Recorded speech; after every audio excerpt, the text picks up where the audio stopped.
What's going on, everybody? John out here with you.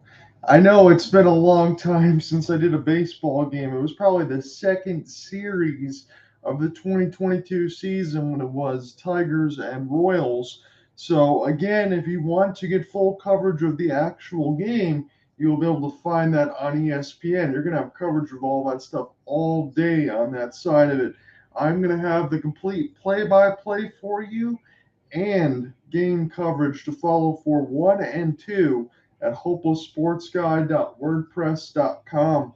Now, I would be remiss if I didn't mention this. When you're talking about some of the best pitching matchups that you're going to have in this series and you're going to have in the wild card, lo and behold, you might be thinking about the Cleveland Guardians and the Tampa Bay Rays. And why is that?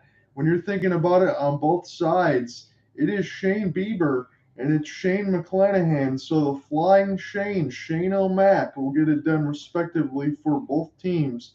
And we will see what ends up happening. So that'll be a little bit of a preview there before we get actually started. And once we get into this game, again, I'll be here for games 1 and 2.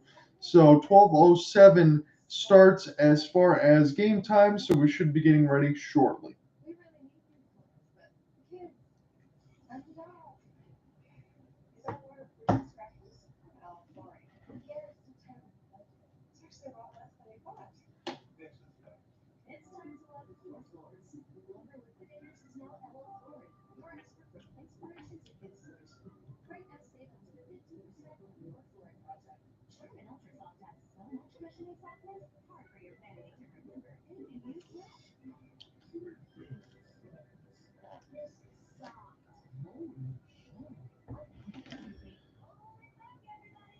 So when we're thinking about some of the wild card games today, let's go through that right now just to get this actual schedule here. So for the wild card, you have what we're covering today in Tampa and Cleveland. 2 o'clock on ABC will be Philadelphia and St. Louis. That is going to be the last ride there, the Undertaker, if you will, for Albert Pujols, Yadier Molina, Adam Wainwright. And then at the middle of this, because this is just loading, so of course that's how it goes. It's going to be the Padres and the Mets at 8 o'clock. Is going to be in there as well. And let me try to get into this one more time. And then the other game that we have, which will be at 4:07, is the last American League Series in the Seattle Mariners and the Toronto Blue Jays. So your headliners for those games are Wheeler and Quintana, Castillo and Manoah, and then Darvish and Scherzer in the nightcap, which I will be able to actually watch after getting this game typed up and all that stuff. So I'm very much looking forward to the Padres Mets on the nightcap side of it. But it should be a good slated day of baseball for everybody to be able to enjoy. So now we're looking at Shane Bieber on the mound on the ESPN side. Again, that's the coverage that I have. It is 2.88 ERA, about 200 innings of work. He's got a four-seam slider, a curveball, a cutter, and a changeup. Doesn't really use the changeup all that much. So again, sometimes when you're looking at some of these stats and equates to MLB The Show, some of these things are a little bit different as far as their pitch selections, but it's not really updated throughout the year. That's usually only updated toward the part of the new game, if it is even updated at all. Kevin Cash. Kevin Cash in his eighth season as Rays manager, 640 and 554, a 536 record. He's been really good. You know, you think about it from last year in terms of Blake Snell and things like that, and what's available and what's not, and who was used and who wasn't. You always talk about that controversy there for Kevin Cash. But the one thing you can say about the Tampa Bay Rays ever since my year after in college, so I would say 2006 all the way up until now, concurrent in 2022 that I'm doing the broadcast now, the Rays have been good and consistent throughout that whole time with a 570 win percentage and plus. So this has always been a good team, even though they've not always drawn well in their own ballpark. But if you move these guys from Tampa Bay, from St. Petersburg, that might have something to do with it. So as we go along throughout this broadcast, are going to be kept in mind, at least I'm going to try to do so, I'm going to bring a little bit more stats to you throughout these broadcasts here. I know sometimes people will do some things differently. Hopefully, try not to burn myself out. Hopefully, for me, if this game goes to game 3 in this series, I'm going to have to take some of these football picks and try to just get a little mock write up because I'm going to cover the first 2 games, then I got to give myself a break a little bit in comparison to what coverage we have upcoming on Colorcast throughout the week because I'm going to be back in full swing. So this is a nice little appetizer for myself to be able to get baseball back in when I just haven't been able to cover much of it this year. So Yandy Diaz will step in here for the Tampa Bay Rays. He is the leadoff man playing third base for Tampa here, and we're going up against Shane Bieber. We're just going to be able to get underway here at Progressive Field in Cleveland. Cleveland won the AL Central. This is their right now as the fastball is in the left corner outside as Yandy Diaz takes ball 1. And what's different this year in comparison to some of the other stuff that we saw before, the wild card used to be just 1 game. Now it is best of 3. Jimenez makes the stop on a nasty grounder, throws to Naylor. And that is the first out of the inning as we are just underway. So I will make note of this as well because I was looking at RotoWire as far as some of my lineup side of it. It's going to be Josh Naylor in at first base instead of Gabriel Arias, and that's probably just because they're going to give Naylor some time off here. So I won't really have some mental notes to put in front of Josh Naylor, but that is okay.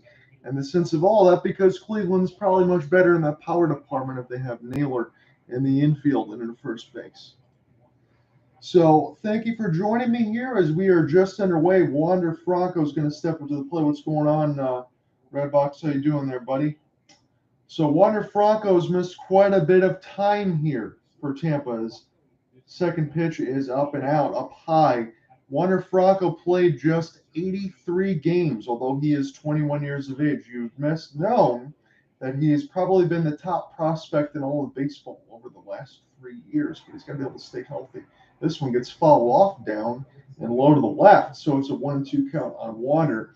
So when I'm looking at some of these lineups for Tampa and for Cleveland, you're thinking about in the sense of some of these household names. Now, Tampa's never really had a lot of those already for some playoff baseball. Yeah, you got 4 good series there to be able to choose from here. So I'm going to have game 1 and game 2 of this series today and tomorrow. And then because of the football slate, I'm trying to get ready for everything else for next week. I'm not going to have game 3. If we get to that point, I'll have a write-up on the site that be posted. So hopefully you'll be able to enjoy all of that. It's a 2-2 count. So Tampa doesn't have a lot of household names, but what they do, just like Cleveland, is they make contact with the baseball. And they're going to try to draw out some of these at-bats for Shane Bieber. And the Flying Shanes on the other side was Shane McClanahan, who was a starter in the American League for the All-Star game. So it's a full count now as Shane gets hit to the dressing area against Wander Franco, the second batter of the inning. And the fastball is fouled up high on the right-hand corner. We're going to do this one again. So Shane is just at 8 pitches. Again, he's got a 5-pitch variety. Doesn't really use the changeup all that much. And with the best of 3 that we have going on, especially this year now at the start of it, this could, as that's a nasty curveball that froze Wander Franco in the right side of the corner, and it's 2 up, 2 down to start the game here for Shane. Now, this is one of those situations that I thought about going in. Would I take Cleveland or would I take Tampa to win this wild card series? And again, the winner has the utmost pleasure to take on the 99-win New York Yankees and the record-setting Aaron Judge with a 62 home runs that just passed Roger Maris. If you've been watching all of that stuff go off throughout the weeks, and of course you have. If you've seen everything on MLB Tonight or ESPN, that's all you saw. As Randy Arozarena takes a ball just outside the left corner there, but it's called a strike.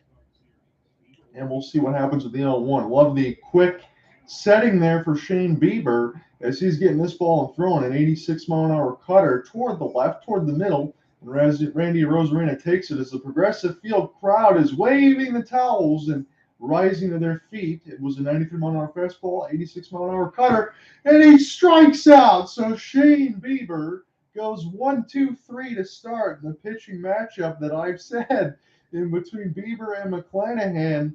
this could be one of the best ones that we have to start this day of wild card matchups. So it goes 1-2-3 for Shane in the top of the first, and we'll see if the other Shane McClanahan, can do the same when we come back. Stay tuned.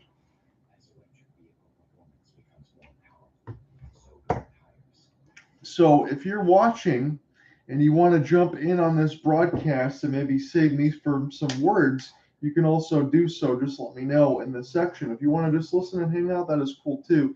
So I might not do as much talking throughout the commercials because, again, got tomorrow's game, and then I put a full slate of games there on Discord and everything else. It's going to be back to the grind as far as the NHL season and the upcoming on Tuesday. And then next week is the start of the NBA season. So with the ESPN Plus and then NBA League Pass from 2K23 Championship Edition, I will have my hands full, but happy to be back again and actually happy to be able to cover a couple of baseball games before we get everything else in, because I've only really done one throughout the entire year. And again, it was Royals Tigers, and I don't have MLB extra innings or anything else like that. So it's really the slim pickings that you have, and there's not a lot to work with on that side. So be able to watch a couple of good teams go at it, I'm pretty much all for.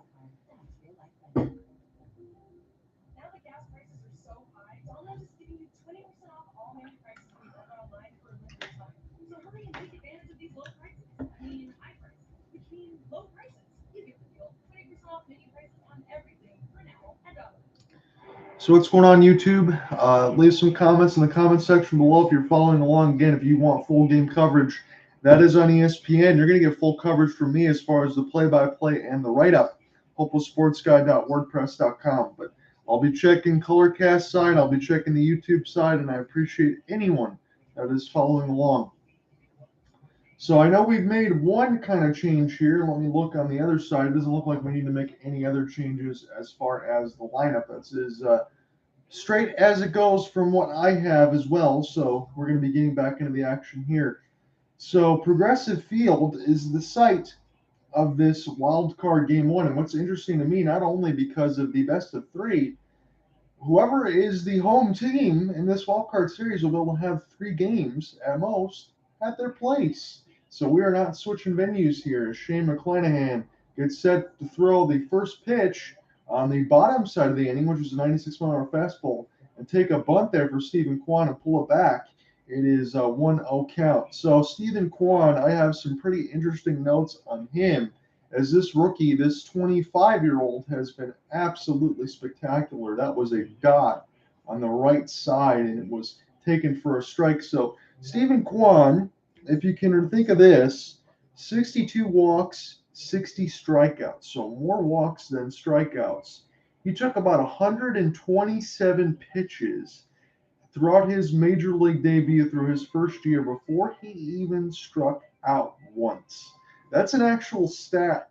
So Stephen Kwan is batting .298. He's got 6 bombs and 52 RBI, 89 runs scored, 19 stolen bases. And just like many of these Cleveland Indians right now, making about $700,000. If you want to say that, the only person making over 6 is Jose Ramirez. And the Indians, out of 30 teams, have the 28th highest payroll. So they went cheap. And on the other side of it, that trade that sent Francisco Lindor to the New York Mets in turn gave them Andres Jimenez, who also made the All-Star game with Jose Ramirez at second base. So this team is getting it done on the cheap. They're not going to have to pay guys for a while. And speaking of on the cheap, when he comes up to bat third, Jose Ramirez, it was a 7-year extension, about $140 million. And you think, because Jose likes to play in Cleveland, that's great. But he probably left at least $140 million off the table to be able to stay. So Rosario pounds this one through the third base corner side, and that's the first hit of the game is Amed Rosario. He's been a nice pickup there from the Mets. It seems like a lot of these guys for Cleveland over from the Mets to Cleveland. And Cleveland's got the first base hit of the contest. So it's 1 on and 1 out, and McClanahan, 6 pitches in, is already going to deal with some traffic on the bases. So that's going to bring up Jose Ramirez. Now, I don't want to say this lightly, and some people will call me blasphemous for saying this, but I'm going to go ahead and just throw it out there because we're going to be doing the broadcast of these first two games. Again, 12:07 start today and tomorrow. I think Jose Ramirez is a top 10 superstar in this league. Yes, I said a top 10 superstar. When you're talking about pitchers, relievers, anything else like that, you throw your batters in there. Jose Ramirez is as good as it gets. He usually plays the third base side. He plays everywhere. He plays superb defense. He can also switch hit at bat. He hits for power. How about to the tune of 280 this season with 29 bombs, which is usually around his average, 29, 30 bombs. 126 RBI for Jose Ramirez and the Cleveland Guardians. 1-1 to Jose here, and this one gets fouled off. It was a ball toward the top of the left side of the box, and Jose Ramirez bringing a chain with a picture of him holding his chain. There's nobody cooler on this planet, and that is what they're showing there for the Cleveland Guardians side. So it's a chain of him with a picture with a chain of him on it. So that is kind of badass for Jose Ramirez. As the second pitch is way up high, and that was corralled there by Christian Bethancourt. Again, when we get back to the Rays part of the order, we're going to have some more to talk about on that side. So 2-2, pivotal at bat early, and McClanahan makes Ramirez wave at it. It was just the changeup, and he was way out front. Jose Ramirez strikes out. That's a big time at bat there.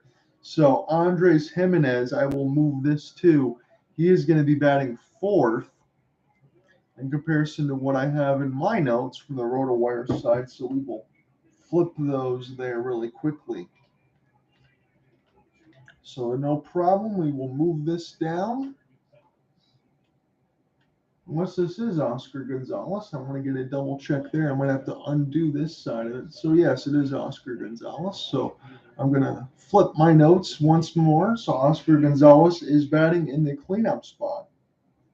Again, he is 296 with 11 bombs and 43 RBI. And the interesting note here for the Guardians, throughout all of it, they've had the highest contact rate in all of baseball. And times when you're thinking about launch angle and hitting the key home run, Cleveland gets it done by putting contact on the baseball, which is good to see. And a throw over there. And keeps Ahmed Rosario honest, as Gonzalez will also check in again. He's another one of those first-year players. Again, if I say this number and I say it a lot, it's only because I say it with love, as Oscar Gonzalez pops out, so Tampa should be able to get out of this. Another one of those players that only makes about $700K. Ji-Man Choi makes the catch, and that ends the first. Scoreless. Come right back. We're going to call the second inning action in a moment.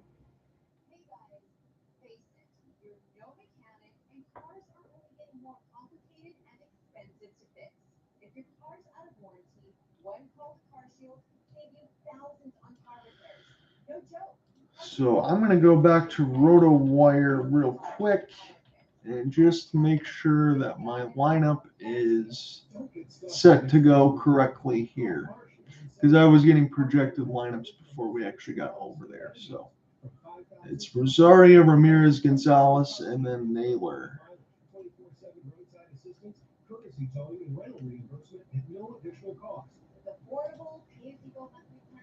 Nationwide coverage and unlimited miles, calling CarShield is the call you need to make. Get protection now against expensive auto repair bills. Call CarShield for a free protection plan quote. Call 800-930-9868. 800-930-9868.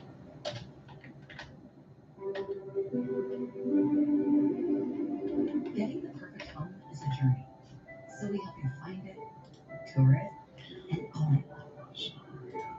For moving made simple, there's no place like Zillow. You think he's posting about all that blue chip loan coinage? This is enrollment with Merrill, moving his money into his investment account in America, and that's how you get points. You never stops working TV with Merrill, a part of American company.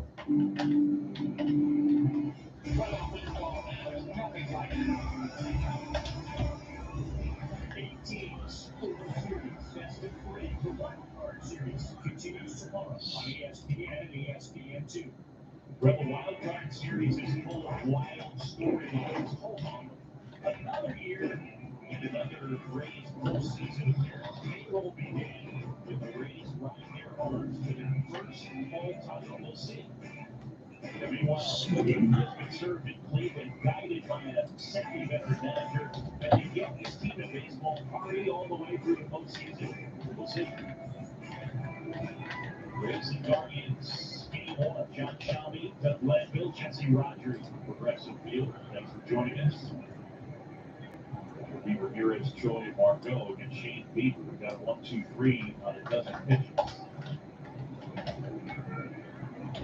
Well, job efficiency is going to play a critical role in how deep these pitchers go in the game. So we're getting set for the second inning right now, and again, I will fix the rest of my lineups here as far as we get to the bottom of the second inning. So it's going to be Ramirez, Harold Ramirez. It's going to dig in here for the Tampa Bay Rays. Now, Harold Ramirez has easily been Tampa's best hitter throughout the postseason and the regular season at that. And again, in the postseason, he probably will have to be, as I get ahead of myself, as the slider is way down, blocked there by Austin Hedges.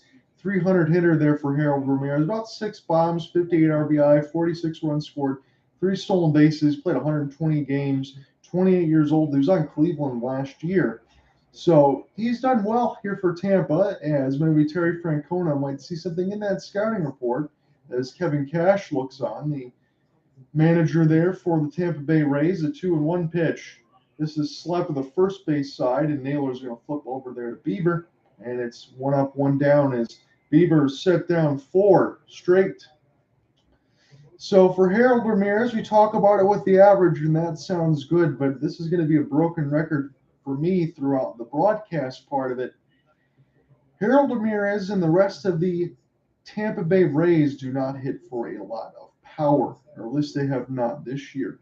Randy Arozarena leads all comers there. He is the optimum of baseball premium petroleum fuel, if you will, for Randy Arozarena with 20 bombs. He is one of the best that we have in the postseason, but that's it. Remember Mike Zunino, he's missed some significant amount of time. He's not going to be playing in this series. He had 35 bombs last year.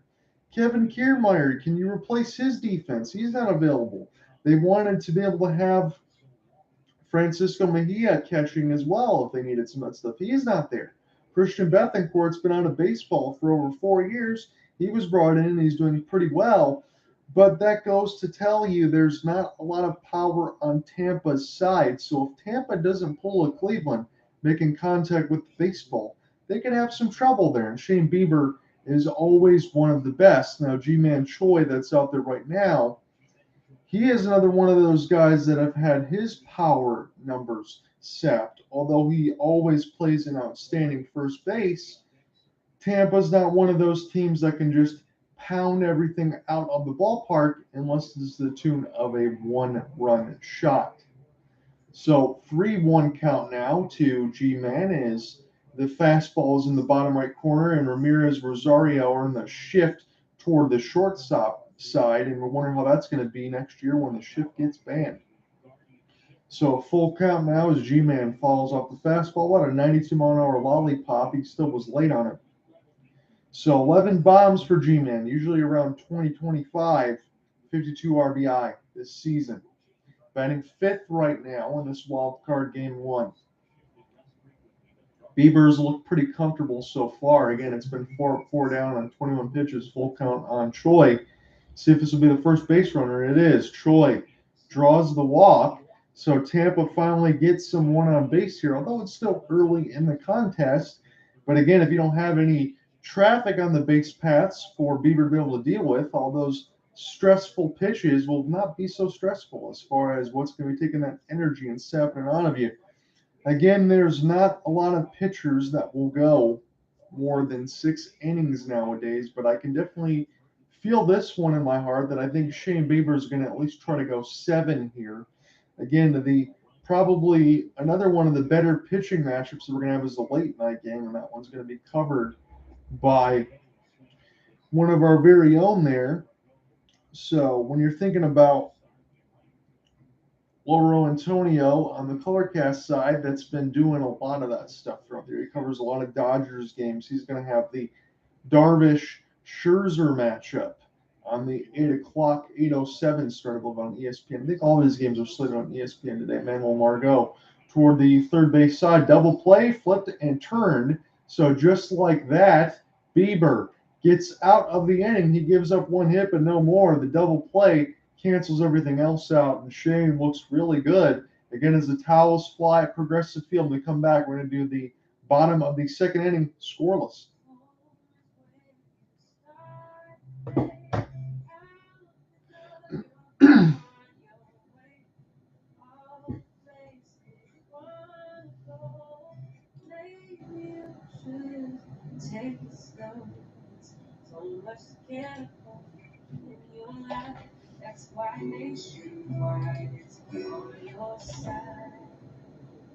Is that KFC's two-piece drum back combo? No. Is it juicy?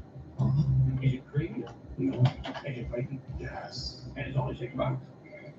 That's a real steal of a deal of a meal. KFC two-piece drum back combo is just $6.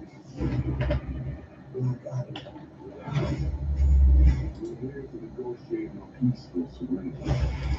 I'm not peaceful. Why do I surrender? His darkness. But that's in So Randy Arozarena, I just want to make sure that I have this put in here as this is fixed, as I've talked about. So Randy Arozarena is going to play in left field, bat third. Harold Ramirez is batting fourth, as you just saw in there. It was DH and outfield side of it. Ji-Man Choi will be batting fifth.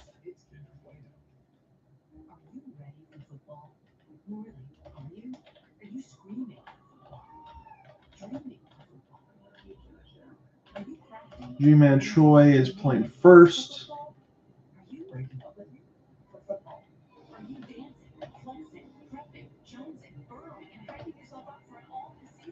Manuel Margot sixth. Just sit there into the double play. Will be in right field. Christian Bethancourt catching, batting seventh. Jose Siri will bat ninth. I'm going to flip that over as well. So it'll be Bethancourt, Walls, and Siri 7, 8, 9.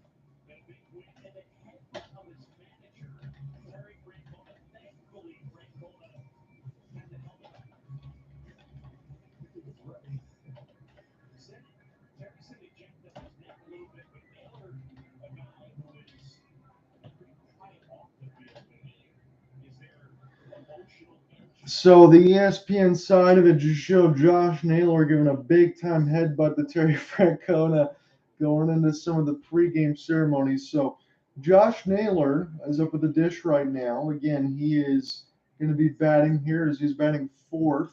I'm going to get my Guardians lineup all set here. So my lineups are now finally all good to go. He's batting fifth. I just said so. First base and infield usually for Josh Naylor. He is preeminent dynamite as far as being a soft-spoken guy off the field. When he gets on the field, he plays with utmost intensity. He's going to ground out to the third base side, middle will throw over there, and that one is out as Yandy Diaz takes care of it shortly there. So good start here for both the Shanes and Shane Bieber and Shane McClanahan, but two more outs for McClanahan to get through a scoreless second. And I thought about it going in and look at some of the Roto-Riter pre-game stuff. It was over under. Right now, I think it's still 6. Now it's 5.5 runs. So when I looked at it last night, it was 7 runs. It's like definitely going to be under. And now it's at 5.5 runs. So I think this might be live as it goes around there. So I think that's probably fair to say. And maybe I would venture if these guys go, and this is just a guess on my part, but if these guys go only 7, you might have the over-under total of 4.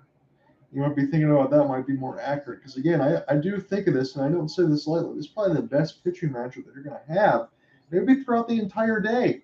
So it's a good joy for me to be able to bring this to you here. Again, don't get to cover a lot of baseball as hockey and everything else will be at the forefront starting on Tuesday. Owen Miller with a bullet toward the third base foul line side.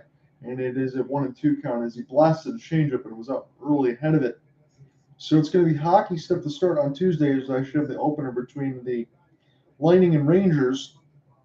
And then throughout the week, I've already tried to be in communication with Cooper Hopkins to get some of that stuff going throughout the week toward a Thursday or Saturday game where I'll be on the color side and we'll be covering a Flames game. It's either going to be the Avalanche or the Oilers, so that should be good there too. And then the following week, basketball is going to start. So good for me to get a couple of playoff baseball games in and get up here early with you, cover this game, and then get the full written coverage, play-by-play to follow.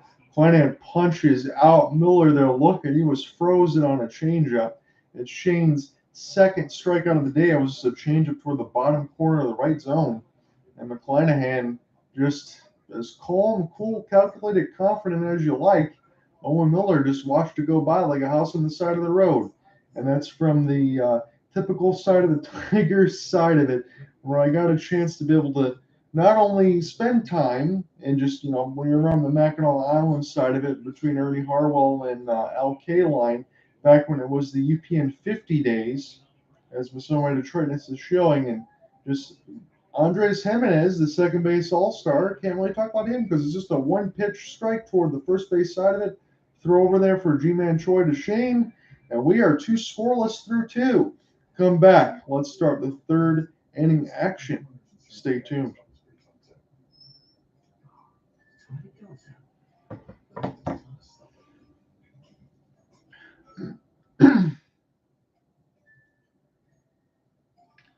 So thank you for joining me on the YouTube side of it. If you have any comments, questions, or concerns, let me know in the box below. Again, if I broadcasted any of that stuff on the ESPN side, it would be a strike and guideline ban.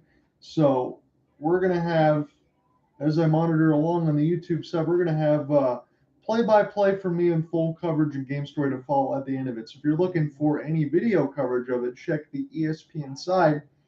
And if you will, you can mute some of that stuff in there and you can listen to me and try to give some stats. If you have any questions or concerns as far as what I'm going to be covering throughout the year, also put that in the chat box, because I'm going to have some things on Twitter there as far as polls, some stuff on Discord that's in the Colorcast channel as well. With the ESPN Plus, you got to get that renewed on the Monday side, and then NBA League Pass coming with NBA 2K23 Championship Edition. I want to know what you guys want to hear and what you want to see, and always let me know. And I will have your NBA and NHL coverage as that goes along, but getting some MLB games within the next couple days right now.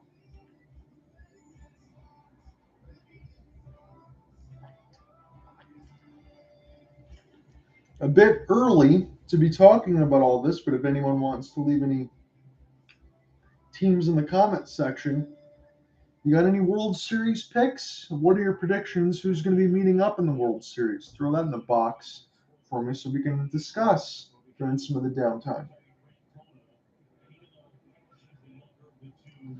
So Kevin Cash looks on right now. I think he's got to feel pretty good right now, and I think Terry Francona has to feel pretty good right now. And if we're both being honest with ourselves in terms of also talking to myself, wow, Cleveland is showing this on their side of it. How bad is Kevin Cash at the plate? Wow, that's kind of funny. So Progressive Field, when you're looking through me and trying to bring some play-by-play, it's just John Reinhardt with you here on Colorcast. Being from the Detroit side of it, I always think about Java Chamberlain when he pitched with the Yankees there on the side of it being attacked by gnats.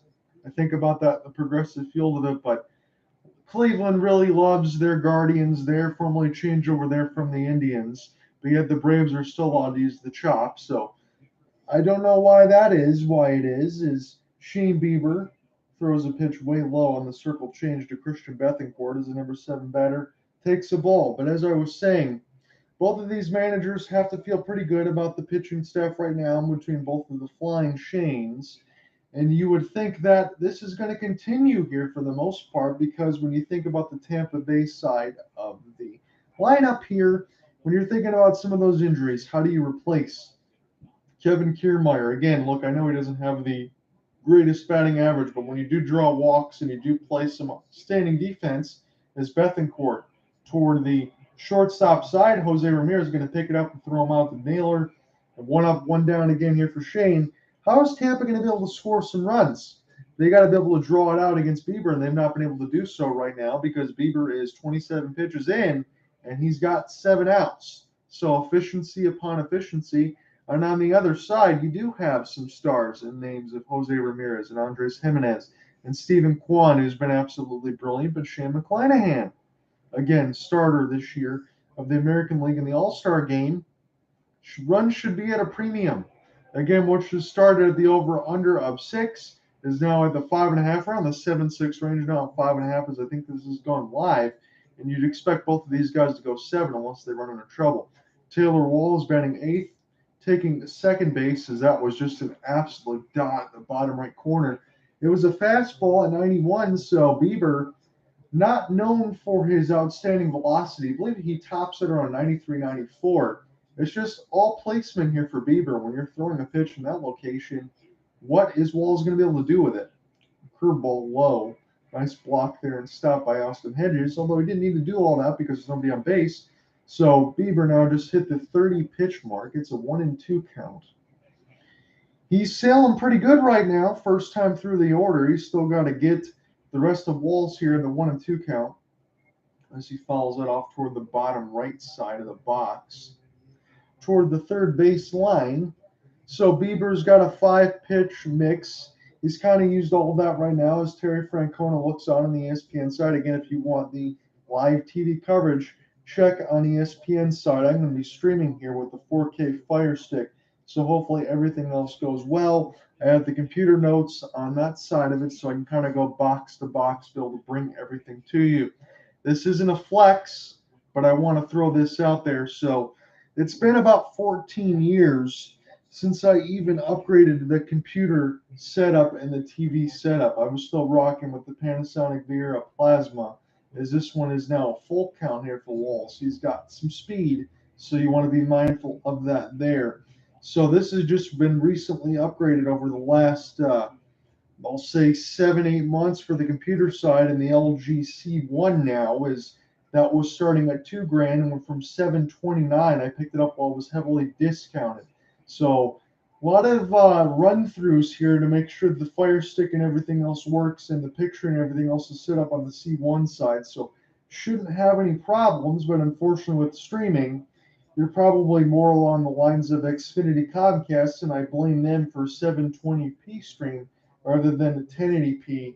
But when it gets to the time, and this is May and June, but when it gets to that time where we get to the NHL playoffs and the NBA playoffs, I will pay the extra for YouTube TV to be able to get some 4K broadcasts, but then still be able to bring the colorcast side to you to go side to side to get the best of the best. So shouldn't have any issues is what I'm saying, because I've already done some previous run-throughs, but if we do have any momentary stoppages or streaming parts of it, I will make note of it and try to adjust feeds accordingly. So Walls had popped out, and this will now bring up Jose Siri. Jose Siri coming over from the Houston Astros in a previous trade. 213 batting average, 7 bombs, 24 RBI. Is one of the fastest players in the league. He's got a 2-0 count and a swing and a miss off that changeup. Had Siri out front, and it's now a 2-1 count here for Bieber. Pitch count still looks good. It was 2 fastballs and a cutter. The cutter got on the strike on the 2-1 side. 37 pitches in there for Bieber. Looks good. 2-2 pitch. This one smoked deep center field, and this one is caught by Miles Straw just to the edge of the warning track. So this is 9 up, 9 down for Shane. And we're going to be going in the bottom of the third in a moment. Stay tuned. As electric vehicle driving becomes quieter, so do our tires. ION. Electrified Hydro Tire. We've got your back, Road Warriors. Because we know you're at the pace. Steering like the 10 and 0. So I'm going to use these and ration these off sparingly, but we'll be using the first cough drop of the day here, just to be able to keep things going. So I figure between now and a 12:07 and 12:07 tomorrow, with having to do, as I usually do throughout the football season, I've always done picks. This is the first time with the site and everything else being up since January of this year. So it'll be a little bit of a celebration for me to have a little bit of the Hopeless Sports Guy WordPress. Again, I gotta get my own domain and things like that. But I want to use my own name on that. But I'm not too cheap to pay right now. But to have picks and a daily video through the regular season part of it, so should be able to save my voice enough. Just have to do the picks and all that stuff tomorrow, and then off day Sunday is to get all the write ups there for football. Season preview Monday for the Red Wings with Mike Sport out, and then we get back into the official action and call back on Colorcast through NBA and NHL respectively throughout the entire year. So rather than me getting a January start as I was just getting a tune to the app, although I've always done basketball, it was a chance for me to experiment, do some hockey that I loved the most in terms of the action and stuff that I followed for a long time. So this gives me a chance to start everything at the beginning of the year, which is very, very nice. And I'm very much looking forward to it. Don't get me wrong on any of that side of it. I know it's a lot of work. A lot of these guys maybe will just be calling a game, and that's fine. You got your Twitter Spaces, call the games, and this stuff that's paid for. We don't do all the write-ups and things like that. All the write-ups of everything that I cover.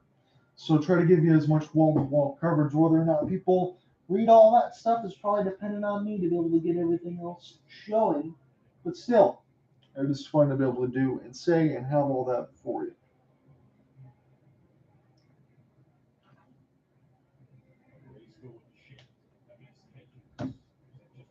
Just plugging the phone in there just to make sure. So this is Shane McClanahan back out there as you would expect him to be. He's at 21 pitches to start the third. Austin Hedges, not going to hit for much power. Not much at all.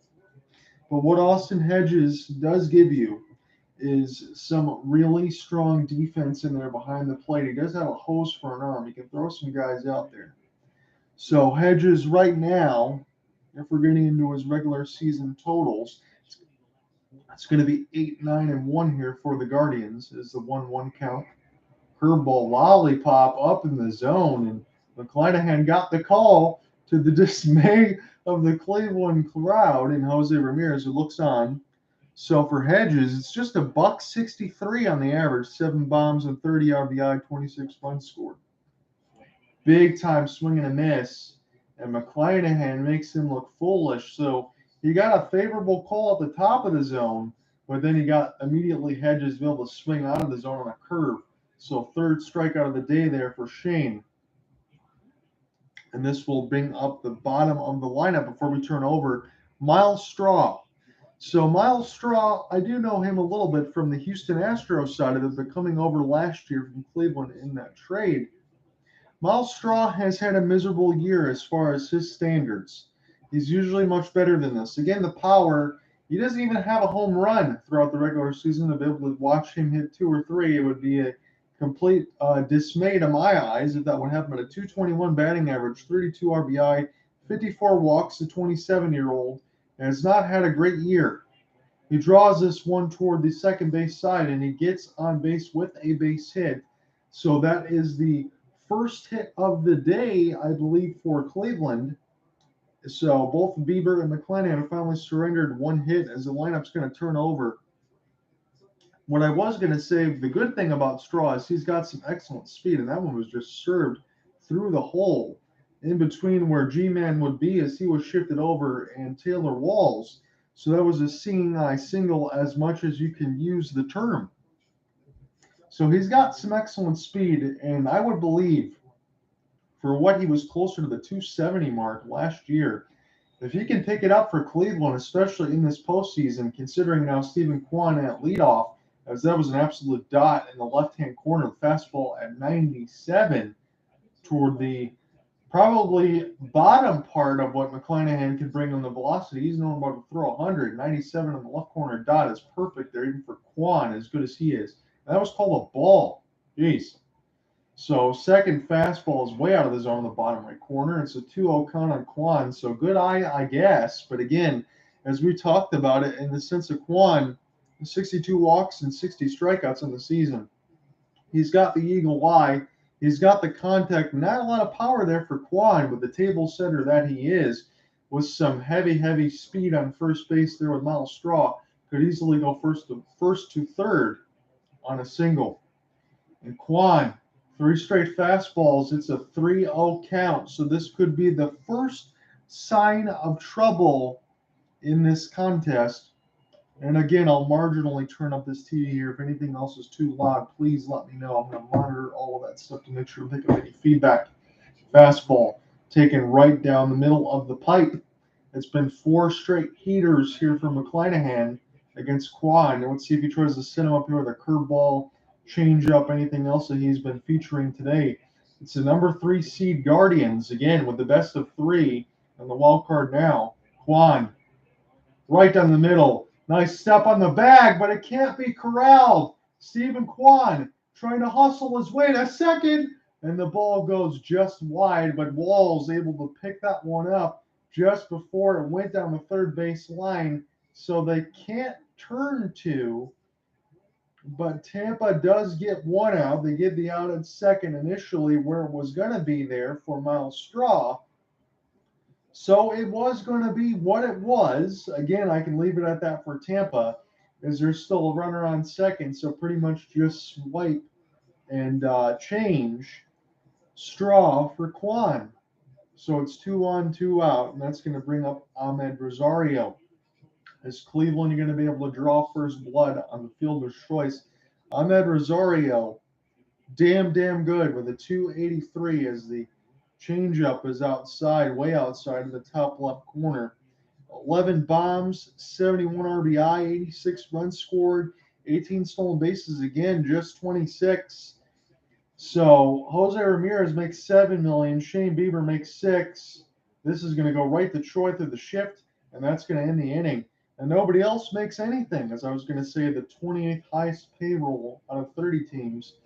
And McClanahan gets out. It's still scoreless through 3. Come right back. Let's call more of the 4th inning action when we come back.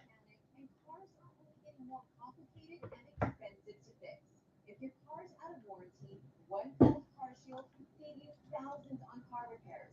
No joke. Car Shield administrators have saved drivers over $1 billion in car repairs.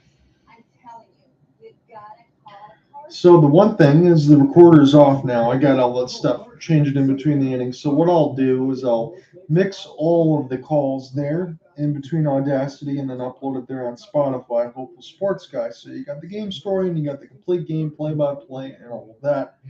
And then if anyone else ever wants to join, especially on the baseball side, again, this is only the second game I covered on the baseball. So I've done a lot of games before that between the NBA and the NHL.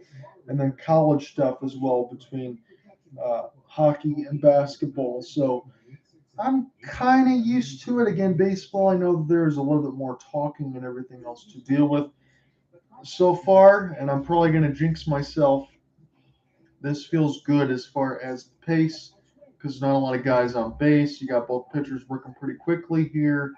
The rain and everything else, from what I've known, is gonna hold. So everything else is really good. That's the one danger of doing a series that isn't in a dome or doesn't have an option of anything else be closed. But it's going about as smooth as you would like right now. And again, that could all change when we get in the bullpen. But right now, from what we expected, and between these lineups and as good as these two pitchers are, you're getting what you're supposed to be seeing right now. Scoreless here through 3.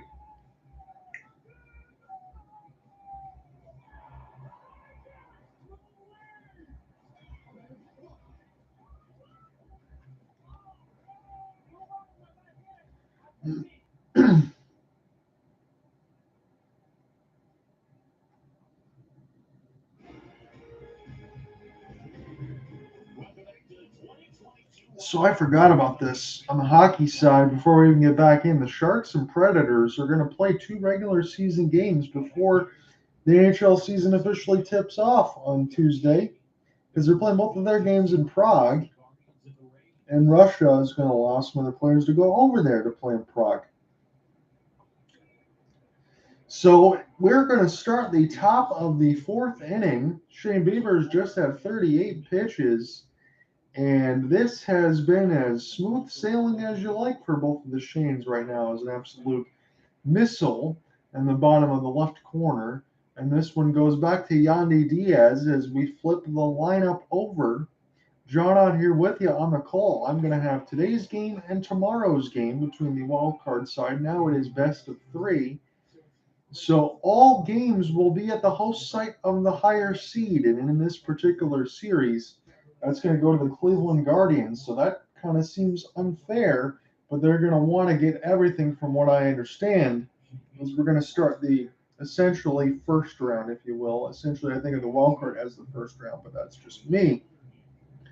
In terms of all of it, that's going to begin on Tuesday, and you want to have all of the series in by Sunday, so you have the off day and then you have the Tuesday start. So that's the way they're doing it. But it does seem holistically unfair that the higher seed gets 3 home games, as Yandy Diaz was waving at nothing there, and he could have waved at least 4 more times, and he wouldn't have stopped the Bugs Bunny change up there that Bieber's featuring, as he's got 4 punchies. I think McClanahan's got 4 as well. And these pitchers are doing yeoman's work right now. I love the pace. I love the attention to detail in the strike zone. Again, the catchers, they have a lot of work on their plate as far as calling balls and strikes and setting up a game plan to set up hitters. But when you have guys as good as these Cy Young caliber candidates at any time between Shane Bieber and Shane McClanahan, and you see a pitching matchup like this and some defense, it is nice to see. So Wander Franco, his second time at the dish, and with those chains and everything else, when he burst onto the scene, he absolutely exploded. Second pitch, right down the first base line. Naylor picks it up, tags the bag. 2 up, 2 down, and we've said that a lot here for Bieber. 44 pitches, and he only needs 1 more out to get through the 4th. Randy Arozarena, as they get a quick little highlight clip of his absolute bombs. That is what the Rays are hoping for right now, not only in this game, but just throughout the postseason. When you wake up the beast, and Randy Arozarena, 370, 739 slugging, an OPS of 1241. He has been absolutely amazing in the postseason with a small sample size all told, but still. In the regular season, in comparison to postseason, Randy Arozarena is as supercharged as it gets, as they will be show cards like to be. But it is a 1-1 count. So highest OPS in postseason history. How about this? Minimum 100 plate appearances. Lou Gehrig and Babe Ruth at 1214. Randy Arozarena at 1197. If you can believe that, courtesy of ESPN Stat. So this second game is going to be underway as I'm going through this game here, and maybe if this keeps pace, you might be able to catch the brisk part of it between the 7th and 8th, and that's going to start between the Cardinals part of it. That's going to be at the 2:07 mark between the Cardinals and the Phillies on ABC. So it's going to be on the Disney family of networks. And Randy Arozarena, as Boog Sciambi thought he got punched out, but I saw with my eyes, I didn't want to relay the call too quickly. Randy Arozarena stays alive. So he's got those yellow cleats, as he just got a hair of the baseball there. And everybody's rising to their feet, waving their towels there as they've done through Bieber. Wants to go through 4 scoreless. And that is a wave and a miss, sir. Nowhere close. And Bieber through 4 scoreless. We're progressing quickly here. Hope you're enjoying this contest. We'll see if McClanahan can follow suit in the bottom of the 4th. Come right back.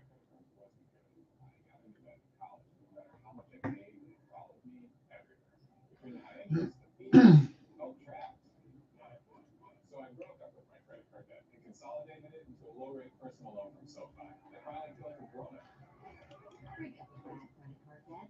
Get a personal loan with no fees, low fixed rates, and borrow up to $100K. Go to SoFi.com and view your rate. SoFi, get your money right. This book has helped me reach so many young homeowners who have become their parents. Let's let us get going on one of these mugs. Well, remember, wagging is choice. Chapter 6. They may have read the book, but they still have a long way to go. Look at your John handout. Let's just call it signature. I noticed there weren't any refreshments, so I'm just gonna leave a couple of snacks. Folks, the lines are shambles. Let's tuck it in, sir. Come on. Okay. Oh, right. Progressive can't protect you from becoming your parents, but we can protect you on the road you want with us. Okay, we don't need a line monitor. I think I changed my mind about these glasses. Yeah, it happens. That's why VisionWorks gives you 100 days to change your mind. It's simple. Anything else I can help you with? Like what? So what's going on, everybody? Anyone that follows along on the YouTube side, if you want some live coverage and you're trying to follow some streams on for live coverage, check out ESPN. That'll be there for you. I have the complete play-by-play to follow here for you, and the complete game coverage to follow at hopelesssportsguide.wordpress.com. So if you want to stick around for that, that'll be there for you. You can use it as background noise, if you will, as well. I'm also broadcasting, if you want some clearer audio, Colorcast on the iPhone side. If you download the Colorcast app, you'll see John Ryan Ott broadcasting there. You can bring that right in on your phone if you want to listen through the earbuds or anything else like that. That's available for you as well. So what I will be keeping my eye on, as hopefully be writing the story along within that certain time, is my broadcast partner on the hockey side, Cooper Hopkins, from the Washington area. You have the Seattle Mariners and the Blue Jays, and I think the Mariners are going to have a tough task. But when you're thinking about Luis Castillo and Robbie Ray within the first two, you might be feeling pretty good. So Shane McClanahan takes on Jose Ramirez to start the top or the bottom of this fourth here. So it's going to be Ramirez, Gonzalez, and Naylor. It'll be 3-4-5 in the meat of the order here. So the fastball fouled off toward the left side of the box, and this one goes just toward down the first base side. Ramirez is a little late on that one. And the regular season again for Jose Ramirez, the numbers are as good as you like, but I'll bring this up one more time. 126 RBI, 0-2 count, fastball up high, trying to get Ramirez to chase. And I'm not going to say this lightly here. I'll just say this from what I'm seeing right now. Nobody looks comfortable in the box. It is 2 hits for Cleveland, just 1 for Tampa, as these pitchers have been on their P's and Q's. Cued off the end of the bat, McClanahan picks it up, flips to Choi, and Ramirez is out. That's going to bring up Oscar Gonzalez. So between Gonzalez, Naylor, you got Jimenez at 7. I do think it is a situation for Terry Francona, if I do say so myself, that I think he's done a good job as far as parsing this lineup, as far as who's going to be available here for you, who's going to be able to try to make some damage, and in the batting order, get some speed mixed in there as well with some contact. If I had to, as Gonzalez rips this one down the short base side, Cleveland's got their 3rd hit of the contest. With the best of 3 in a wild card, if I had to, I do think that Cleveland is going to be able to pull through and win this series. Again, I will have the first 2 games here for you in terms of see how that all shakes out. But whoever wins between Cleveland and Tampa will take on Aaron Judge in the 62 home runs in the 99 win campaign. And now that you have Luis Severino healthy, that you have Garrett Cole, and you have Nestor Cortez Jr., you have some good pitching rotation again for Cleveland and Tampa. Whoever wins this one to have to try to feast on. Is it going to be as good as Shane Bieber and Shane McClanahan respectively? Who knows? But it's still going to be tough. A 90-mile-an-hour in the bottom right corner. Naylor takes it for a strike.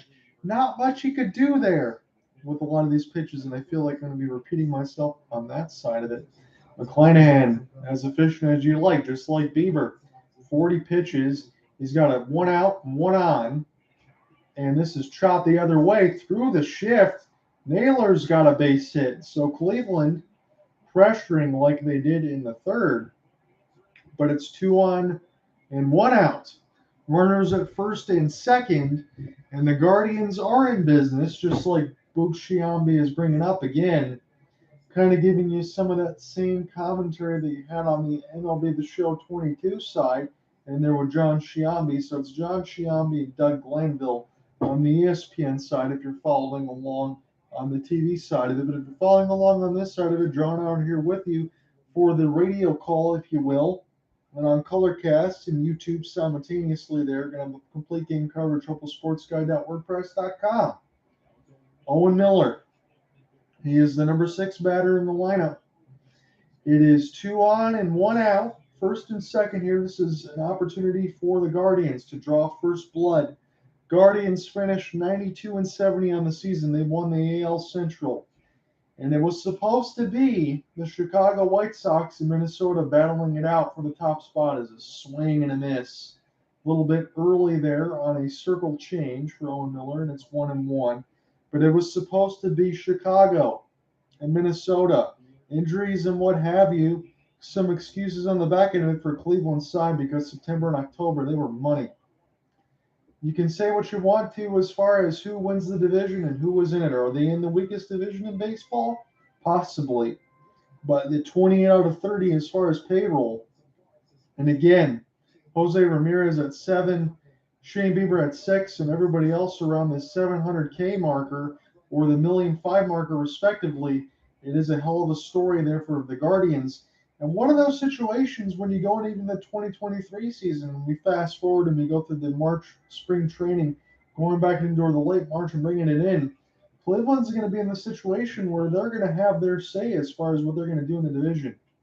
All off-speed pitches, trying to induce that double, throw across the diamond, and McClanahan gets the double play, and Tampa gets out of it. They had runners first and second in Cleveland, and McClanahan says no, shuts the door, and we are scoreless through 4.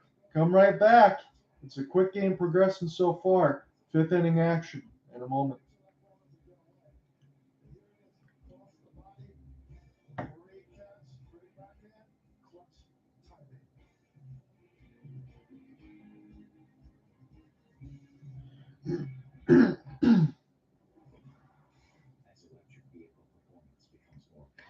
Great pitching matchup that we have so far. I guess we kind of expected it at this point, but still, to be able to see these guys doing what they are on the diamond, it is not a sight for sore eyes. Although these lineups are going to have to try to do a little bit more, but maybe. Once this game goes into extra inning, as my voice gets blown out, maybe we won't see runs until then at this point, as we're going to be getting into the 5th. That's a breakfast crunch wrap. Well, they should open a restaurant that only serves as breakfast crunch things. You written or is this part of the commercial? I don't know. I didn't read the script. With DirecTV, I can get live TV and on demand together. Football, housewives. Football, housewives. Football, housewives. The housewives from the field. Let her keep the housewives from the field.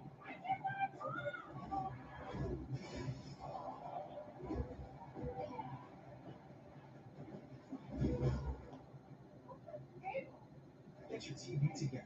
Call 1-800-DIRECTV and save up to $120. Nothing feels better than having support, and the same goes for your footwear. So you've got to try Skechers Arch Fit. Skechers teamed up with podiatrists and designed footwear with podiatrist certified arch support, plus they're machine washable.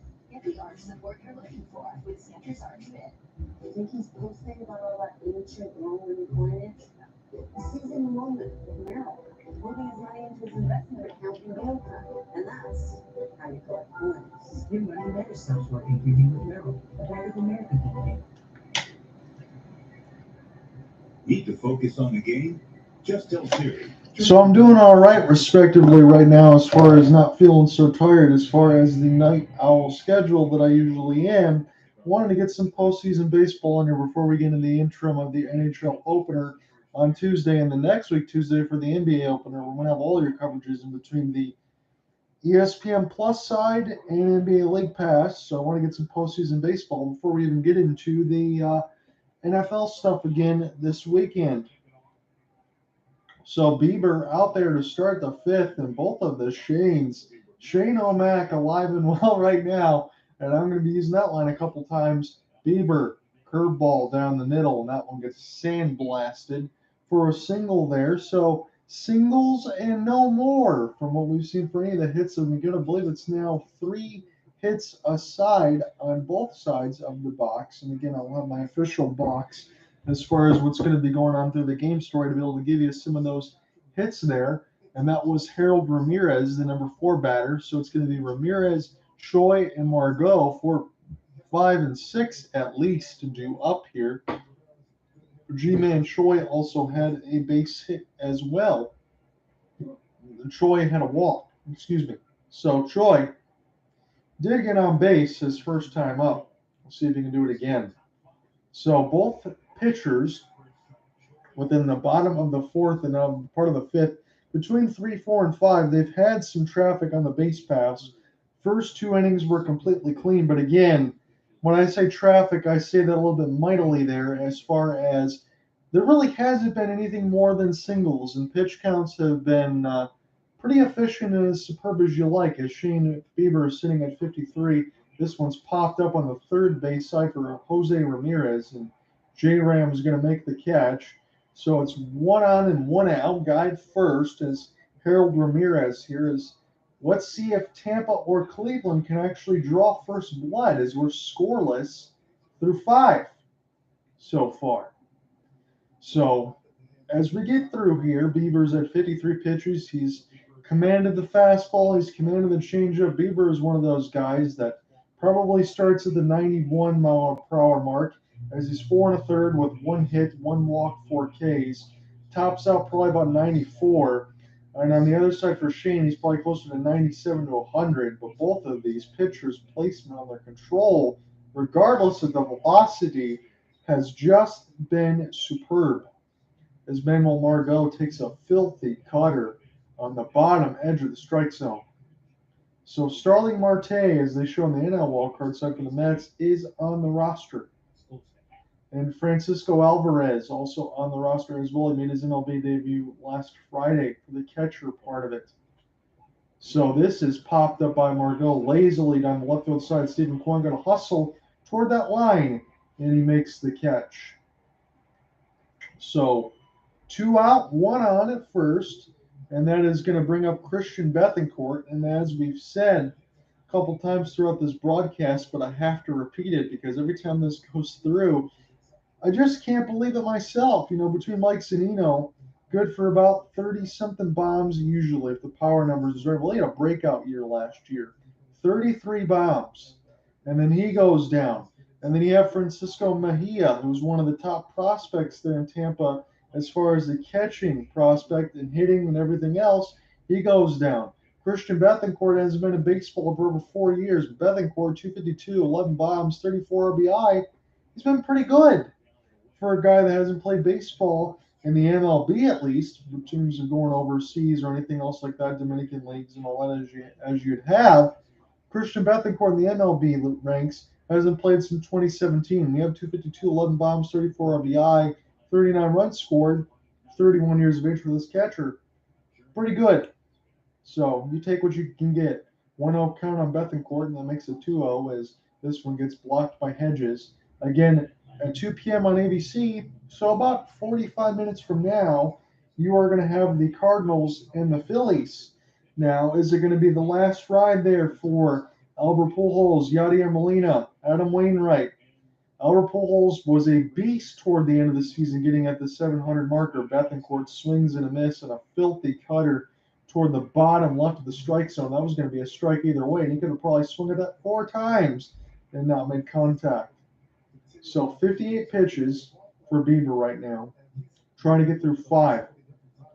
That's been absolutely extraordinary. So 2-1 counter for Bieber. He's worked very quickly and efficiently, just like Shane McClanahan. Dot in the bottom corner of the belt of the strike zone there, Bethancourt. And he's going to try to finish this off the 5 with 60 pitches. 2-2 count.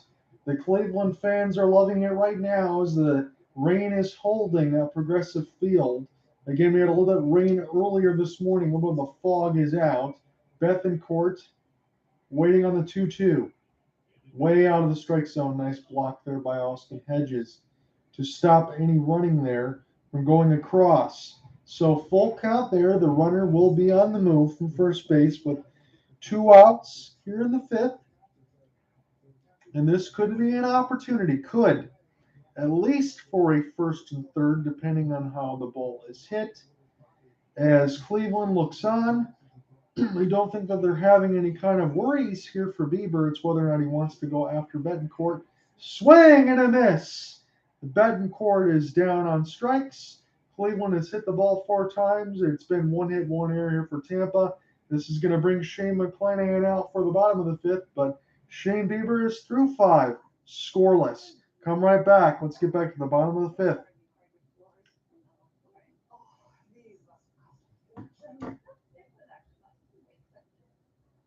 They have all the floors at home. Steve, you gotta get down here. And bring the chips. It's time to love your floors. Lumber Liquidators is now LL Flooring, your expert from inspiration to installation. Right now, save up to 50% on your flooring project. Welcome back, everyone, and let's find our fit. The hips are moving naturally. Nick Kroll in a workout commercial for a joke. Hey, you are the best. Only 3 more hours and then a break. I pay over $100 a month for cable when it's half the cost of Fubo TV. Get all the channels you want with all the entertainment you love for the price that cable can't. Try free. Again, anyone following along on the YouTube Colorcast side of it, I humbly appreciate it. I can't imagine there's going to be a lot of you, but anyone that does stick around, I really appreciate it. Again, this is a good opportunity for me to get a couple more practice, get some baseball games in, get some playoff baseball before we transition into the NHL season on Tuesday to start in through it, and then the NBA season in the following week. So between the 11th and the 18th, it's going to be the debuts of the NHL and NBA season respectively. I'm going to have full regular season coverage of both sports all the way through, and then we're going to have the picks videos as I usually do in between the Saturday side of it for the NFL season all the way through the regular season with write-ups all the way through February. So hopefully you'll have enough coverage on all that side of it. Have some Twitter polls as well, so you'll be able to get complete coverage of what you want to be able to see and hear and read about. Because I want to know. Back here in Cleveland, John Shelby and Doug Glanville is in it downstairs. Jesse Rogers and Terry Francona. Tito, is this as good as Shane Bieber's looked all season? I mean, he's been pretty good all year, but he's done a really good job so to this point. Good thing because they're going to do pretty good too. He is. You've been among the league leaders in extra inning games, in one-run games. So Jesse Rogers on ESPN is interviewing Terry Francona here as we're scoreless, trying to get through 5 innings as Shane McClanahan is back out on the mound.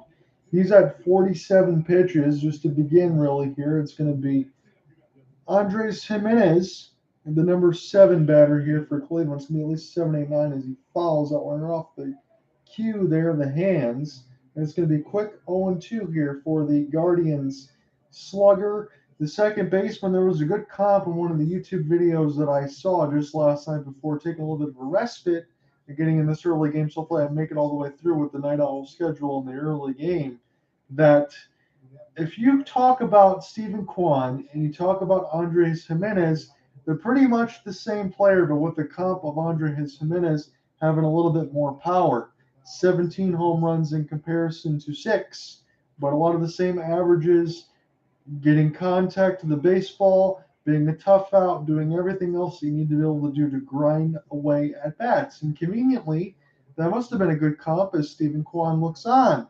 So the Guardians have several guys like a Jose Ramirez or a Naylor or a Jimenez or a Kwan.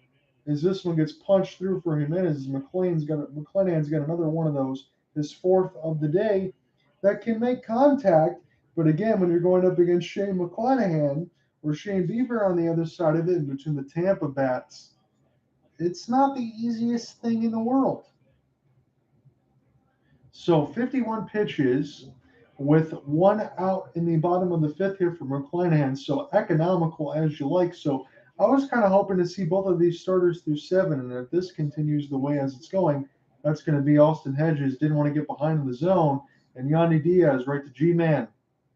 1 pitch, 1 out off the changeup.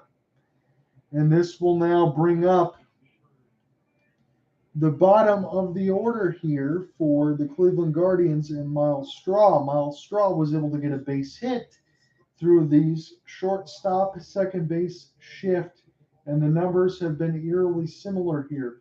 4 Ks for McClanahan, 5 for Bieber, 52 pitches right now for McClanahan 61 for Bieber. We'll see if he can get below the 60 mark. Is Shane. This pitch, one pitch toward the right side line. This is going to stay in play. So 5 pitches and 3 outs. That is what you like. We are through 5 scoreless. Nothing between Cleveland and Tampa. We're in Progressive Field for the host side of Wild Card. Games 1, 2, and 3 as it's now a best of 3. Come right back. 6th inning action in a moment.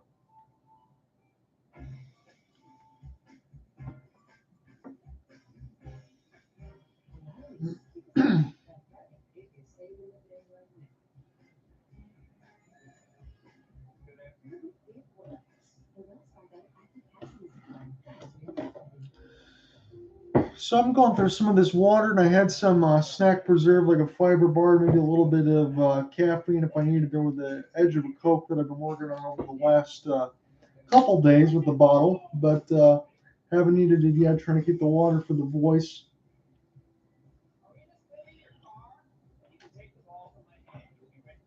Now, if this goes through extras, we'll see how this goes. But if we get a run between the 8th or 9th, and this goes between the breezy part of it here, I'm going to feel thankful. Because I know tomorrow, I believe the pitching matchup is going to be Tristan McKenzie for the Guardians side and Tyler Glasnow for Tampa. So more flamethrowers there on that side of it to be able to watch and enjoy. This is not the deal. For a limited time at Domino's, get 20% off everything at menu price when you order online. Pizza, 20% off. Specialty pizza, 20% off. Anything that's not pizza, yep, you know the deal. It's not a deal. It's 20% off everything. Only at Domino's. Look, I think I just need to be more emotionally available. So the Mets are the 14 to blow a 10.5 game lead in the league or division. But I don't know if I would say blow the whole way through because the Mets have played pretty good. It's just the Braves were on the run like they always are. And they're trying to be back-to-back World Series champions. So we'll see what happens on that one. I'm going to be watching that late game after I get all this stuff typed up here between the Guardians and Rays when this does end. And then I will be back again with the 12:07 start for Saturday for Game 2. If this goes to Game 3, I'll have a little bit of a recap, but I'm not covering Game 3 because of the NFL season. I have to write all those recaps out and get the other videos out for picks. So I will have Games 1 and 2 as far as the broadcasting side before we get into another broadcasting side officially on Colorcast for Tuesday for the start of the NHL season between the Rangers and Lightning, and then Monday will be a Red Wings season preview. And that's what I have upcoming. So as Bieber is back to work now, Taylor Walls takes a fastball pretty much down the middle of the zone as it split the plate, and it's going to be a 0-1 count. Bieber working quickly. Pitch number 63 is fouled off with the fastball at 91 right at the belt, the top of the zone. So if you love pitching and you love defense, and if you love pitching in particular, you love this matchup right now. And I thought going into it that this would be the best pitching matchup of the day. Walls. Second base side of Menez, gloves and throws to Naylor. One up, one down. And we've said that a lot for these pitchers right now as both of the Shanes are absolutely doing damage right now. And whether or not, again, this is just a man from Michigan talking to you in terms of having to bring broadcast of a rival in Cleveland, Ohio, whether or not you think Progressive Field is the best place to watch a baseball game. I will tell you this, the Cleveland Guardians, regardless of the division in the standings between Chicago and Minnesota, Cleveland is the real deal right now as far as what they got in the lineup. And Shane Bieber is as good as I've seen him and as advertised over a previous Cy Young winning year for Bieber over the last couple seasons. He's the real deal. McClanahan's the real deal on Tampa's side. And I do believe Cleveland's lineup can win the day. And they can win this wild card series, maybe 2 out of 3. This one's going to split down the side. It's gone! Tampa gets on the board. Jose Siri takes Bieber deep. And they've drawn first blood here in the 6th. The most unlikely candidate, or one of the most unlikely candidates, Jose Siri, just 7 bombs on the season. batting ninth in the lineup. 402 was the distance on it with an exit velocity of 107 miles an hour. Jose Siri wears the crown as Tampa takes a 1-0 lead, and that was just a fastball grooved down toward the middle of the plate, and Siri makes no mistake. Tampa gets on the board. Siri celebrates with his squad, and the first big call of the contest, no doubt, is the first blood shot by Jose Siri. So Bieber, again, you would figure with Cleveland's lineup, as he's getting handshakes and hugs all around, Bieber's now 2-0. As we've flipped this lineup around, as it's Yandy Diaz. Yandy Diaz, late on a fastball toward the bottom part of the box. It's a 2-1 count now, but Tampa, they've drawn first blood, and it'll be interesting now, and I'm not antiquating this in any stretch of the imagination. When you think about McClanahan and the way that he's rolling, you would think at least he would go 7. But when you think about it, as this one gets bounced right back to Bieber's going to flip over there to Naylor, and the second out of the inning is recorded. Jose Siri has drawn first blood with a solo shot. But when you're thinking about Jason Adam, anything else in the closer, again, I know not any household names, but you had Colin Poche out, Ryan Yarbrough out, Jalen Beeks out, Andrew Kittredge out, Shane Baz, another starter out, another reliever, and JP Feyereisen. There's going to be some pressure there on Jason Adam on the closer side of it. He's one of the damn best that you have in all of baseball, not just in the American League. But if Shane can stretch this out, then you leave it there for Adam. It probably sets up there nicely for Kevin Cash if the score line holds. Although I would expect in between Stephen Kwan and Jimenez and Naylor and Jose Ramirez that this game is not over. But if McClanahan can continue on his roll, you could absolutely see a 2-1 final score line if that's the case. But right now it's 1-0. Wander Franco batting with nobody on and 2 outs and a couple of curveballs just down in the zone to see if Franco would chase, and he did not. A Bob Feller jersey there for one of the Guardians fans there. You love to see that as you got some old school history. 72 pitches here for Shane, and that was a outstanding pitch toward the bottom that had to buckle Wander Franco, but he watched the fastball sail through and then looked to the home plate backstop, and it's a 3-0 count for Wander. He's 0 for 2 in today's game. Again, it's just good to see Wander Franco in the lineup here, as he played just 83 games with the 21-year-old phenom. He wanted that walk as he turned away to walk toward the first baseline. He didn't get that one, so previous pitch was borderline. He got the call. Next pitch was borderline. Bieber got the call as it's a 3-1 count. Shane taking his paces here, and I should say Shane McClanahan as Shane Bieber throws the pitch. Franco grounds out second base side. Jimenez throws to Naylor, and the first blood has been drawn. It's a chance for Jose Siri to celebrate and get back in the field on the center field side as he goes deep. 1-0 going into the bottom of the 6th. Tampa Bay draws first blood, and we'll see if McClanahan can follow suit to get through 6 scoreless. Come right back. The intrigue is just beginning in this first wild card game. As electric vehicle driving becomes quieter, so do our tires. Electrified. Ongo tire. There's one thing it wants. We all want the incredible iPhone 14 Pro now. And Apple TV Plus included. Get iPhone 14 Pro on us. I'm ready to do something like that. Yeah, I'm good. We into it. It's like a one-time casual thing with Tyler. I was talking about switching teams. Oh, geez. I don't like this game. I'm a lot. And the real thing I love about the Chick-fil-A Spicy Deluxe is it has that kick. Not too spicy, but it's just enough for your taste buds to feel that level of heat. And you're like, ooh, this is good. It's the perfect amount of spicy. Hi, I'm Capri, and the little thing I love about the Chick-fil-A Girl Spicy Deluxe is the chicken. You can tell they actually put it on the grill, cooked it in the sauce, marinated it. You're definitely getting a good grilled spicy sandwich. Gas stoves are fun a few laps. See what people live beyond the Nancy. Well, saving on homeowners insurance with Geico's help was pretty fun too. That's what it goes out. That's a ton of stuff over there.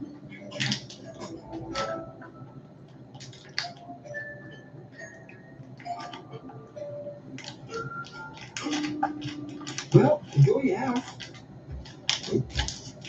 Thank you. Geico can help you save on homeowners and renters insurance.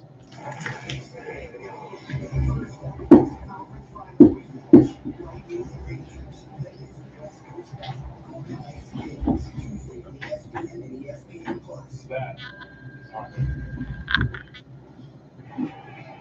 Back here in Cleveland, we got a great picture still. Jamie Flanagan delivers. It's a great ball game for a strike. Quan shortened the clock. Jose Siri with his first career postseason homer. He tagged one with the wall out right center, and the Rays have a 1-0 lead. Jose Siri with skill set, the tools that you talk about, speed, defense. Those are the first two things on the line. He's hit 2 rockets today. One was caught, and one is left apart. 1-0 Rays over the Guardians. So back in the action right now. Sorry, a little bit of a hunger surge there throughout this game. Should a little bit sick at the energy up there. So Stephen Kwan is up at the dish. It's the bottom of the 6th inning. It's a 2-1 count. Shane McClanahan, unblemished so far. Kwan right in through the edge there of the shift, and it's Wander Franco second to first there to G-Man Choi. 1 up, 1 down. So the big blow of the contest so far, there's not been a lot of it there, but Jose Siri was able to take Shane Bieber deep, and both of the Shanes have been absolutely excellent in this pitching duel right now. Glad to be able to see that the rain held throughout the part of this game. Again, it was raining around between 4 a.m., about 9, 10 a.m. Get the field all cleaned up and then set for baseball as everything else is good. And again, whether it's a Cleveland fan, again, you're listening to someone here from Detroit, Michigan, but in the sense of if I was at this game right now and I'm watching this, I'd feel a little bit tense as far as what I'm seeing in between these two pitchers right now because they're absolutely dealing. And this is a low-scoring game with some defense and some things, and maybe not a lot of defense, but all but the pitching right now. As Ahmed Rosario cues this one fouled on the first base line. So 1-2 is the count against Ahmed Rosario. He was good on the Mets. He's good on Cleveland. There's a lot of players from Cleveland that's been from the Mets to Cleveland now. They've all been good. So 60 pitches. As this one's right down the middle, right past the diving G-Man Choi.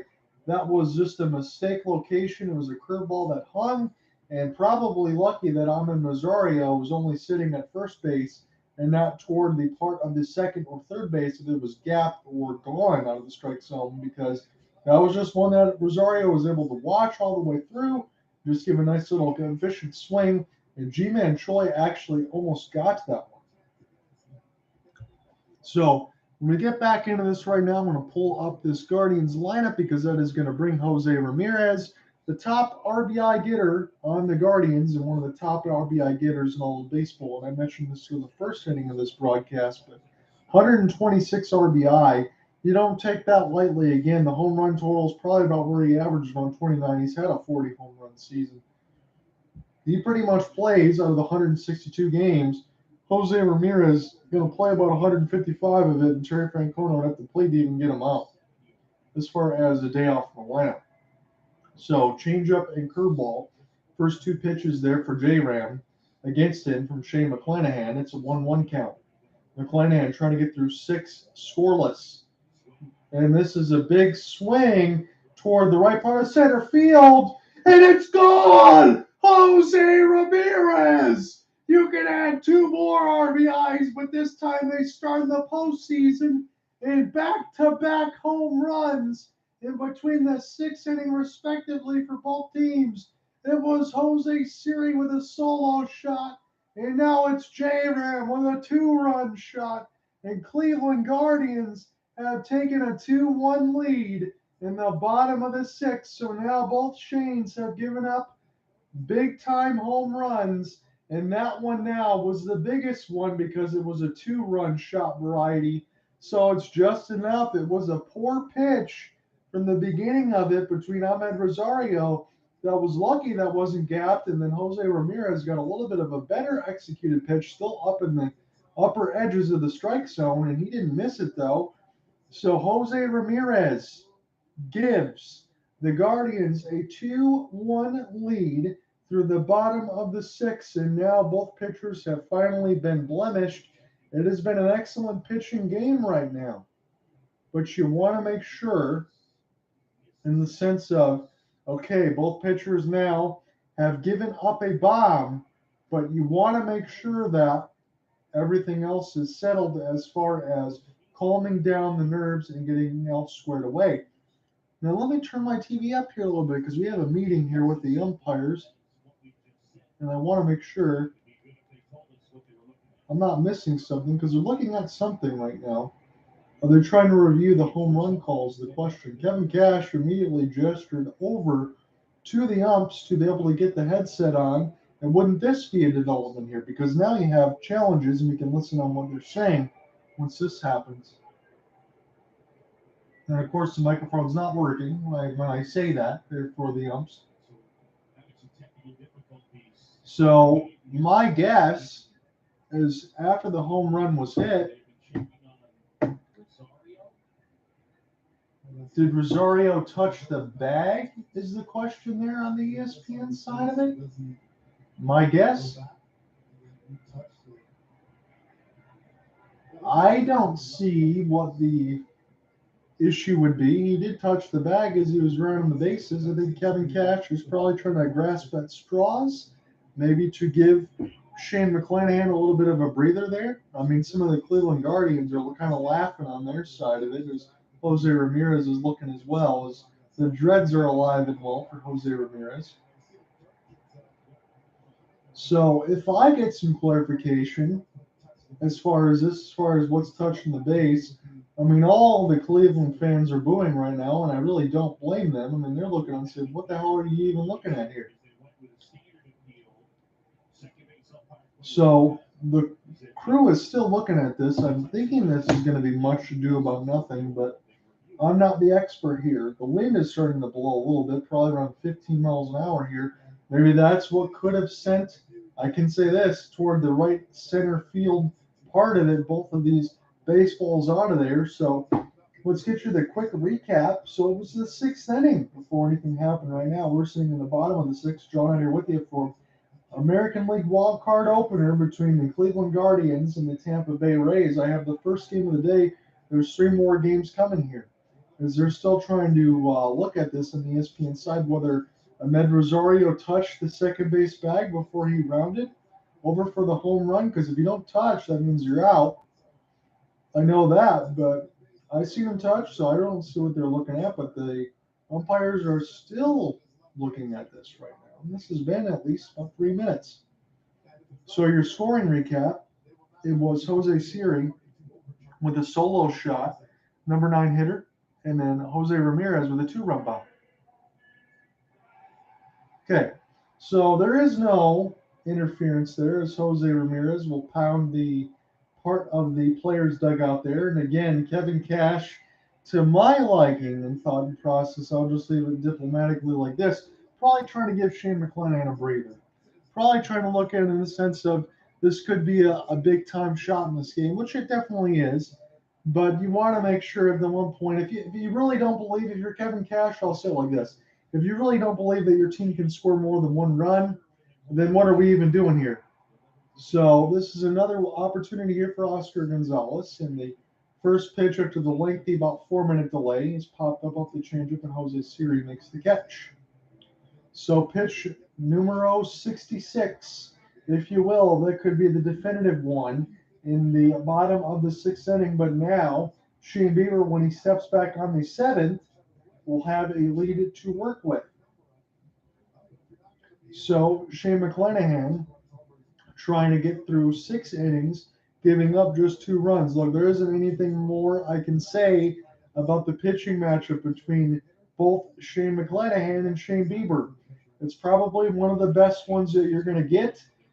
in the entire wild card. And this is right in the opener there. Beautiful strike there by McClanahan toward the top right corner. That was a curve. And Naylor could do nothing but watch that one go by. 0-1 count now on Josh Naylor. So Naylor, I wouldn't say he was a scratch because you had some of the other issues there as far as Arcia or whoever else you want to throw in there for Cleveland. And you're going to give some of these other guys a day off going toward the end of the season because Cleveland ended the MLB regular season with 5 straight games against the Kansas City Royals. So good opportunity for them to get some extra rest. 1-1 pitch for Shane. Big time swing there for Naylor. He went for the fences and then he shook his head. He said, all right, Shane, good pitch there. But still got one more strike to work with. Naylor's got some power, but the interesting part for me going into this 2022 season was Framil Reyes, the Franimal. He was one of the strongest players there for Cleveland all of last year, and then he was released because he couldn't hit a baseball.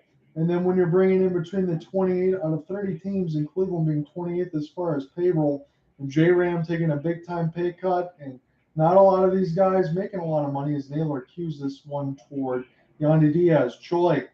And it's Cleveland taking the definitive lead. Jose Ramirez now, definitive, I should say that quietly.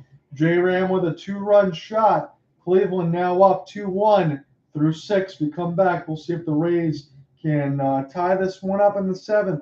Stay tuned. Good contest so far. The floors are amazing. We really need new floors, but the kids, that's the job. Is our waterproof and scratch resistant from Allen Flooring? We guarantee it's actually a lot less than we thought. It's time to love your floors. Lumber Liquidators is now LL Flooring, your expert from inspiration to installation. Right now, save up to 50% on your flooring project.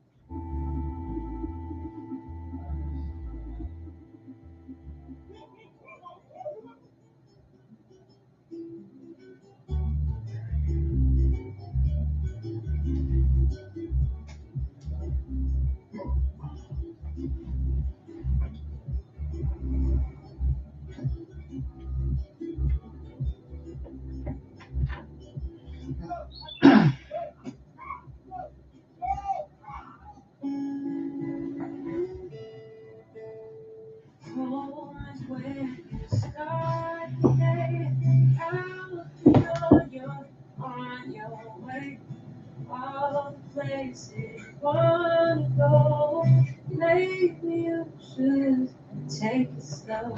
It's so much to care for in your life. That's why Nationwide is on your side. Everyone is ready for Monday Night Football. Carr, Adams, and the Raiders. Rise with Mahomes, Kelsey, and the Chiefs.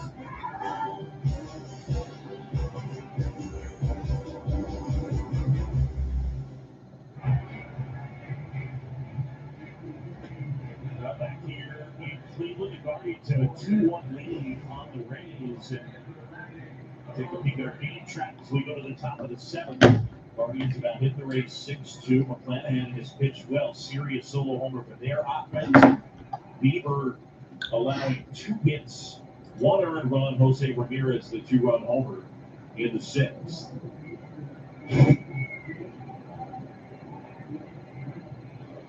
Guardians this season 63-3 when leading. So 2-1 is the score here. It is Cleveland Guardians with a 2-1 lead. Jose Ramirez hit a 2-run shot in the 6th. Jose Siri, top of the 6th, hit a solo shot. Randy Arozarena swinging through the fastball there. Little late on a 91 mile an hour, which is per unusual here for Randy Arozarena, beating me 0-2 at this point right now. On the game, Bieber, change-up cutter toward the left side corner there. That was swung on and missed. So Arozarena's timing is all screwed up here as Bieber now has the lead to work with after giving up the solo shot. Pitch number 79. Blocked beautifully there by Hedges, although nobody's on base. So this brings up 3, 4, 5 part of the order at least. Randy Arozarena, Harold Ramirez, and G-Man Choi for Kevin Cash's squad, trying to get at least a tie because you're running out of time here. You got 9 outs left if the score line stays the same. And this wild card now, best of 3, it's going to be the host site for Cleveland. But for all of these, which seems holistically unfair, but at the same time, when you're thinking about Friday, Saturday, and Sunday, the first round series after the wild card, if you don't want to call this first round, is going to begin on Tuesday. So that's why they're doing this now. So Bieber, 1-1 pitch, is down and out. And that is going to bring this back up now to a full count. Excuse me. So 3-2 pitch here for Bieber, upcoming. After the last one was just fouled up, and then it was a ball. Swing on and miss, and that was the cutter. Bieber, 6 strikeouts today, and both pitchers have been absolutely special. You're getting a look right now on the ABC side. It's Zach Wheeler, 2-0 against the Cardinals this year, 14 scoreless for Zach Wheeler. So Wheeler and Nola, games 1 and 2 for the Phillies. That's going to be tough for the Cardinals to be able to pull through, but are the Cardinals the team of destiny is the question here. So Bieber and Ramirez now will set to do battle there. This one is cued down the first base line, and this goes just to the right, and out of play from the foul pole. So Harold Ramirez, as you would expect with a 300 batting average in the regular season, got 6 bombs and 58 RBIs we've gone over. He's 1 for 2 today. A lot of these players, besides Siri, have some singles, and that's all, and no more. So another strike there for Bieber, as he's making no qualms, no mistakes about just pounding that strike zone. Same thing for Shane McClanahan, with the exception of McClanahan. He's hung a couple pitches that Ahmad Rosario got a single on, and then was home run there by Jose Ramirez. And now on the other side, that Bieber's got the lead. It's back-to-back strikeouts of Arozarena and Harold Ramirez. So now his 7th of the day, and Bieber seems to be feeling a little bit better now with the lead after giving up that shot. Look, he never pitched badly. None of these pitchers ever did. But he's really pounding that strike zone now ever since getting that lead, more so than he already was. So 85 pitches in, he's going to try to get through 7, but he's got to get past G-Man Choi first before he does so. Good pitch there on the bottom part of the strike zone, but it's called a ball. And G-Man, 11 bombs, 233 batting average. As we're going over through the regular season, he's 0 for 1 in this game. So his power number is a little bit down. Defense is always spectacular there. But you got to make sure, and that would have been one of those pitches to hit, but G-Man was frozen on the slider. They caught the middle of the plate, 86 miles an hour. I mean, he really could have swung at it, but he must have been caught flat-footed. So pitch number 88 will be upcoming with a 1-1 count there for Shane Bieber. But I was going to say, you got to be careful here for Choi as far as some of those power numbers. It's down this year, but he can definitely, if he wants to swing for the fences, he can do that. This one was down at the shoe tops, and he almost got this at the warning track as Straw was able to collect. So Bieber through 7 with the lead as we go to the bottom 7 part of it. 2-1 Cleveland. Come right back. We're going to call bottom 7 action. See if Tampa can tie this or take the lead.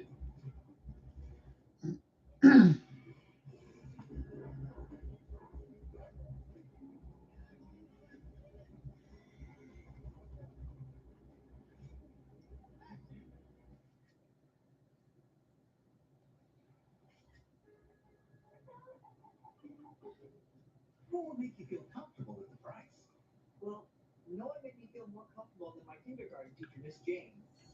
Try saying Joe the Carfax Valley. You get the most accurate price based on the vehicle's accidents. Shop at the only. Well, I guess the one thing we could say with the 207 start for the Phillies and the Mets is by the time that hits in roughly 20 minutes or so, we could be through 7 of this game. So this could put you in a good situation where you can watch all the baseball games as much as you can. So if the pace of play and everything else will fit as well as it does, this could work out pretty well. You can see me home. Good deal. You been nothing home for your Abuelita. No. Get your own $6 2-piece combo at KFC. Really? Free testing and charging? And if you need a new one, we've got it. Welcome to America's #1 battery destination. Oh, battery solution. He's posting about all that ancient Roman coinage. Seizing the moment with Merrill, moving his money into his investment account in Beltane, and that's how you collect coins. Your money never stops working for you with Merrill, a Bank of America company. The hiring process used to be the death of me, but with Upwork, the hiring process is fast and flexible. Behold, all the talent. Subway dropping 12 new subs for the all-new Subway Series menu. New monstrous juicy steak and crispy bacon. But what about the new sauce? It looks so good. It makes me hangry. Slow down there, big guy. The new Subway Series. What's your pick?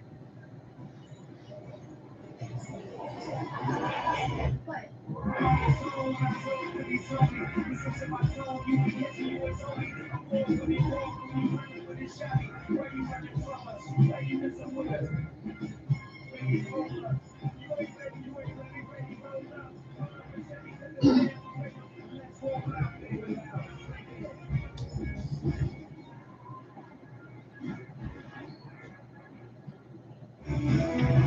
Time now to take a look at today's moment to remember. Jose Ramirez with a 2-run homer. They went to review to see if Rosario missed the base. The fans reacted. And it was revealed safe. It stands. 2-run homer. Folks are progressive, or at least most of them. So Owen Miller is going to get set to lead off the bottom of the 7th. Again, the lead was taken by Cleveland in the 6th, courtesy of Jose Ramirez with a 2-run shot. Jose Siri preceded that with a solo shot in the top of the 6th, and that's where we stand right now. Owen Miller is going to pop this one up to Manuel Margot toward the right field side of the first base line, and he makes the catch.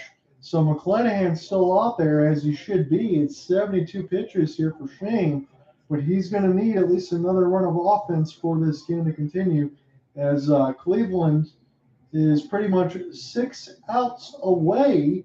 I'm not going to say steal this game because both teams were able to get a critical shot when they needed one, but courtesy of an extra man on base for Ahmed Rosario, then for J-Ram to hit a 2-run shot.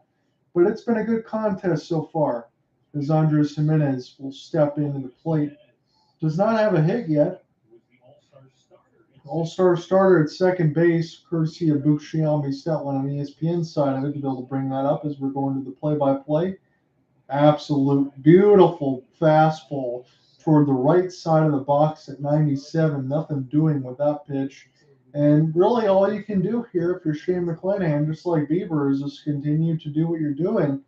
Because, I mean, if the offense is going to find its way, they're going to find its way courtesy of a hung pitch or a shot, and that's kind of what we've seen throughout this game. And there's not a lot doing, but if you're not ready to be able to put a location where it needs to be, there is not a lot of swing and miss in terms of the Guardians and the Rays, is what I'm trying to say.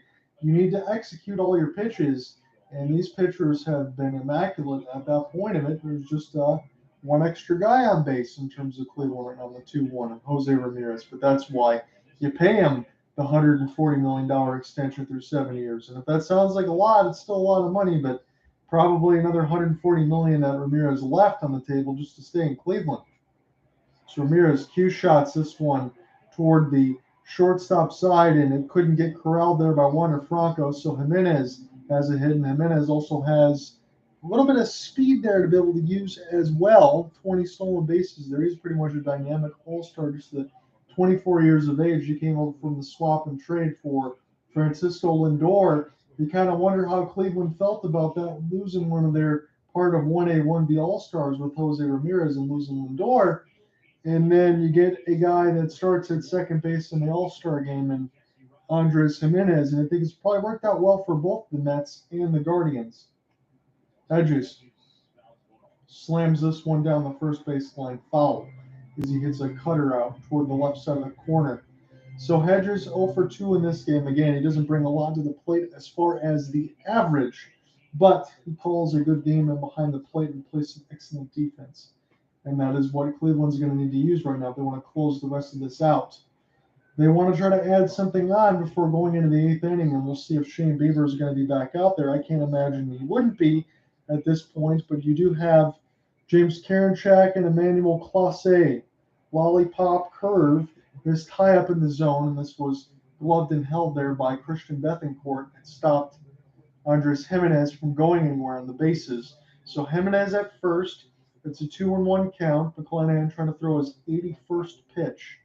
Cleveland has had some runners on base for some of this game. I would say for not the heavy majority, as another fastball misses way wide, so McClanahan's starting to lose feel of that ball over the last couple pitches, but not just some awful traffic on the bases, but consistently, a guy first around the 4th, 5th, and 6th inning, but McClanahan's always been able to work out of it. We'll see if he can work out of this now. It's a 3-1 count there. So we'll see what happens with Austin Hedges. You really don't want to walk this guy. And a strike toward the left side of the box, toward the middle portion. And it's a full count. So Jimenez at first, Hedges at the plate with a full count, and then we'll bring up Miles Straw before the bottom of the order will flip over. Hedges, full count pitch. And he swung through the curveball inconceivably. I thought he was right on it, but it just probably went underneath the path line of the bat. It's the 5th strikeout for Shane McClanahan. So when they talked about it going into the open of this series, when I was trying to do a little bit of due diligence, do a little bit of work going into this to do some notes, Cleveland does not swing and miss a lot. That's only their 5th of the day. This is Shane McClanahan on the mound, who was an all-star starter in this 2022 season. So I think that goes without saying in terms of Cleveland's probably getting as what they would expect. Give me a big-time shot there for Jose Ramirez. Try to give me something there for Josh Naylor or Andres Jimenez, and we'll see where the chips fall. And that's kind of what's happened. Straw popped up the fastball that went in the middle of the plate. McClanahan's going to get out of this, and it's still 2-1. As we've got the 7th inning, it's time to stretch. Bieber's going to be back out there. He needs to get 6 more outs. We'll see if he can get 3 more and then probably move it over to Clase is my guess. Come right back. 8th inning time in a moment.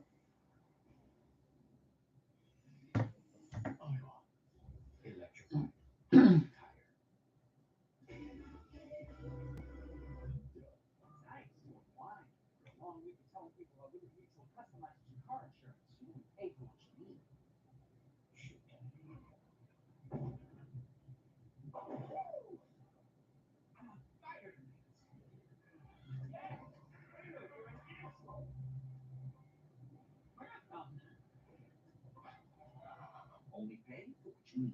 Liberty, liberty, liberty, liberty.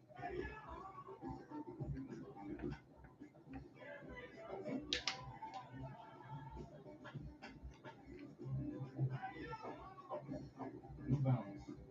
We got now.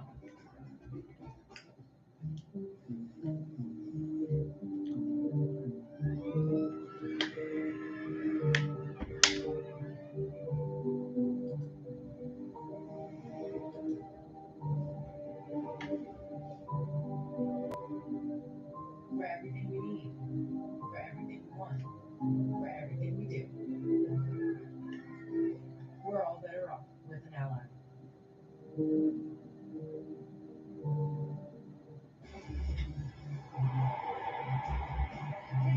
Be a postseason powerhouse with the MLB app. Get inside every matchup with exclusive stats, analysis, and first-look information. Stay informed with personalized real-time updates. So that's crowd. Enhance your viewing experience with MLB's Game Day. Get locked in only with the MLB app. The 2022 Wild Card Series on ESPN is presented by Hankook Tire.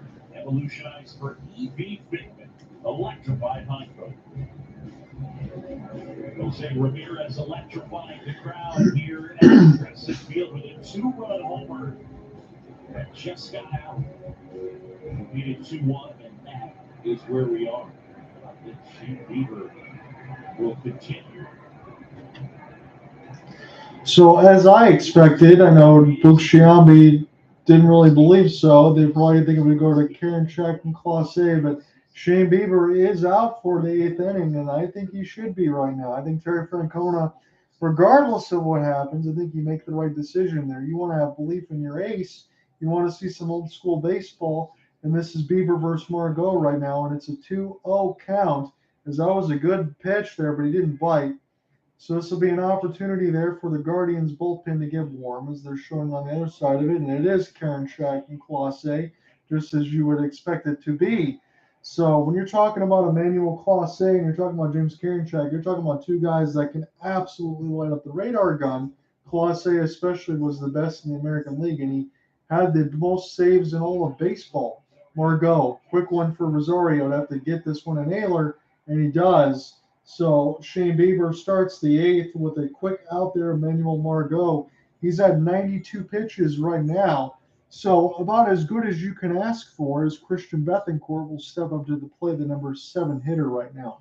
There really isn't much that you can say in between McClanahan and Bieber as far as, yes, someone's going to have to lose this game at some point. Some team's going to have to lose this game at some point. But my goodness, this has been the pitching matchup that I expected.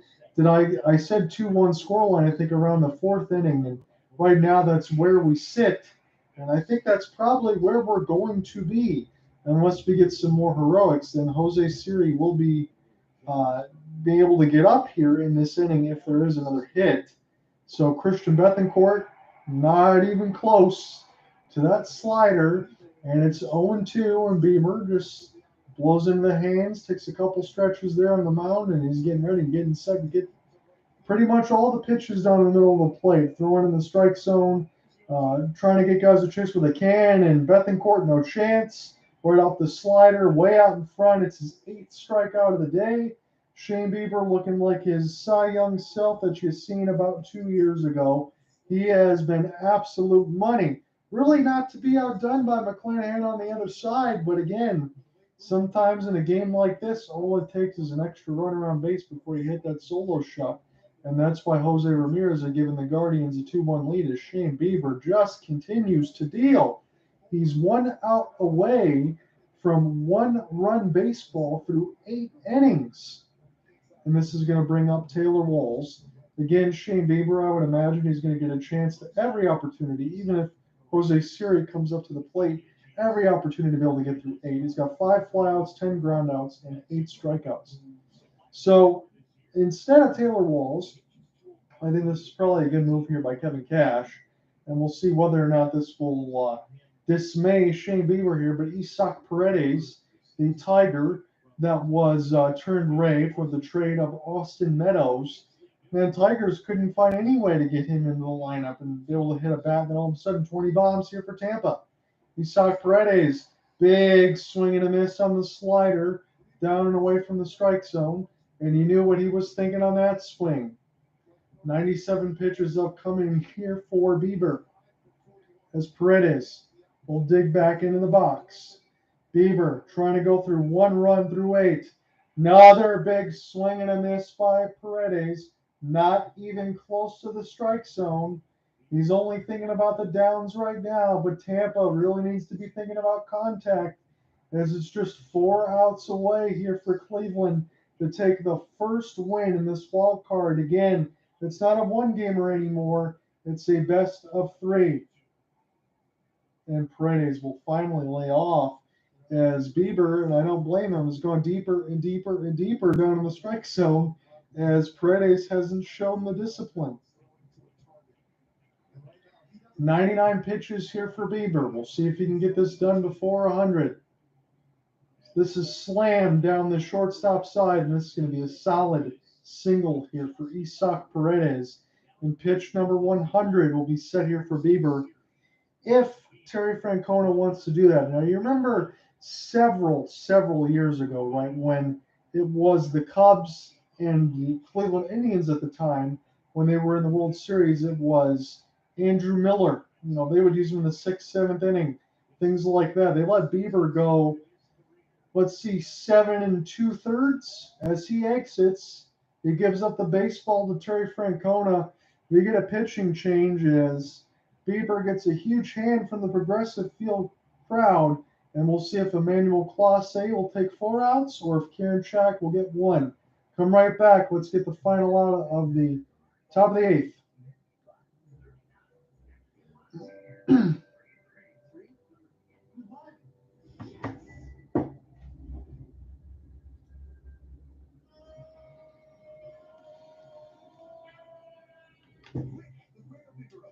Bounty picks up messes quicker, and each sheet is 2 times more absorbent, so you can use less.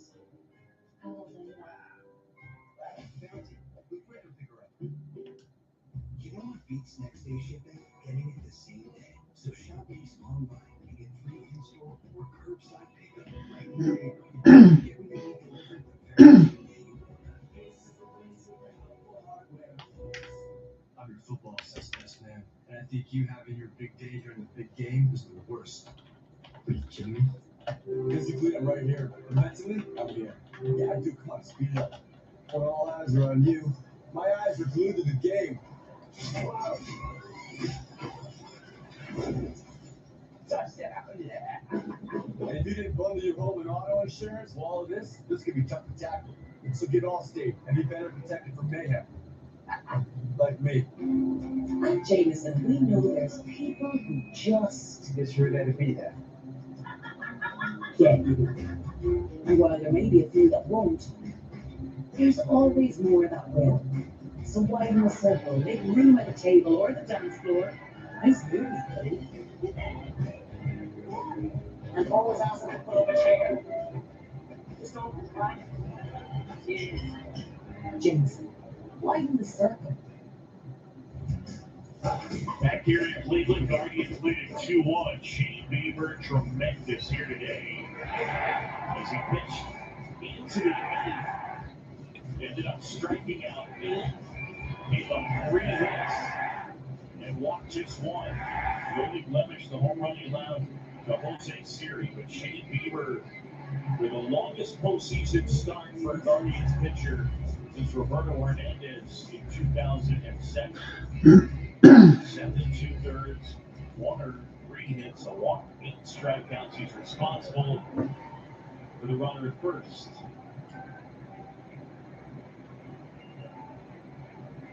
Vidal Brujan running.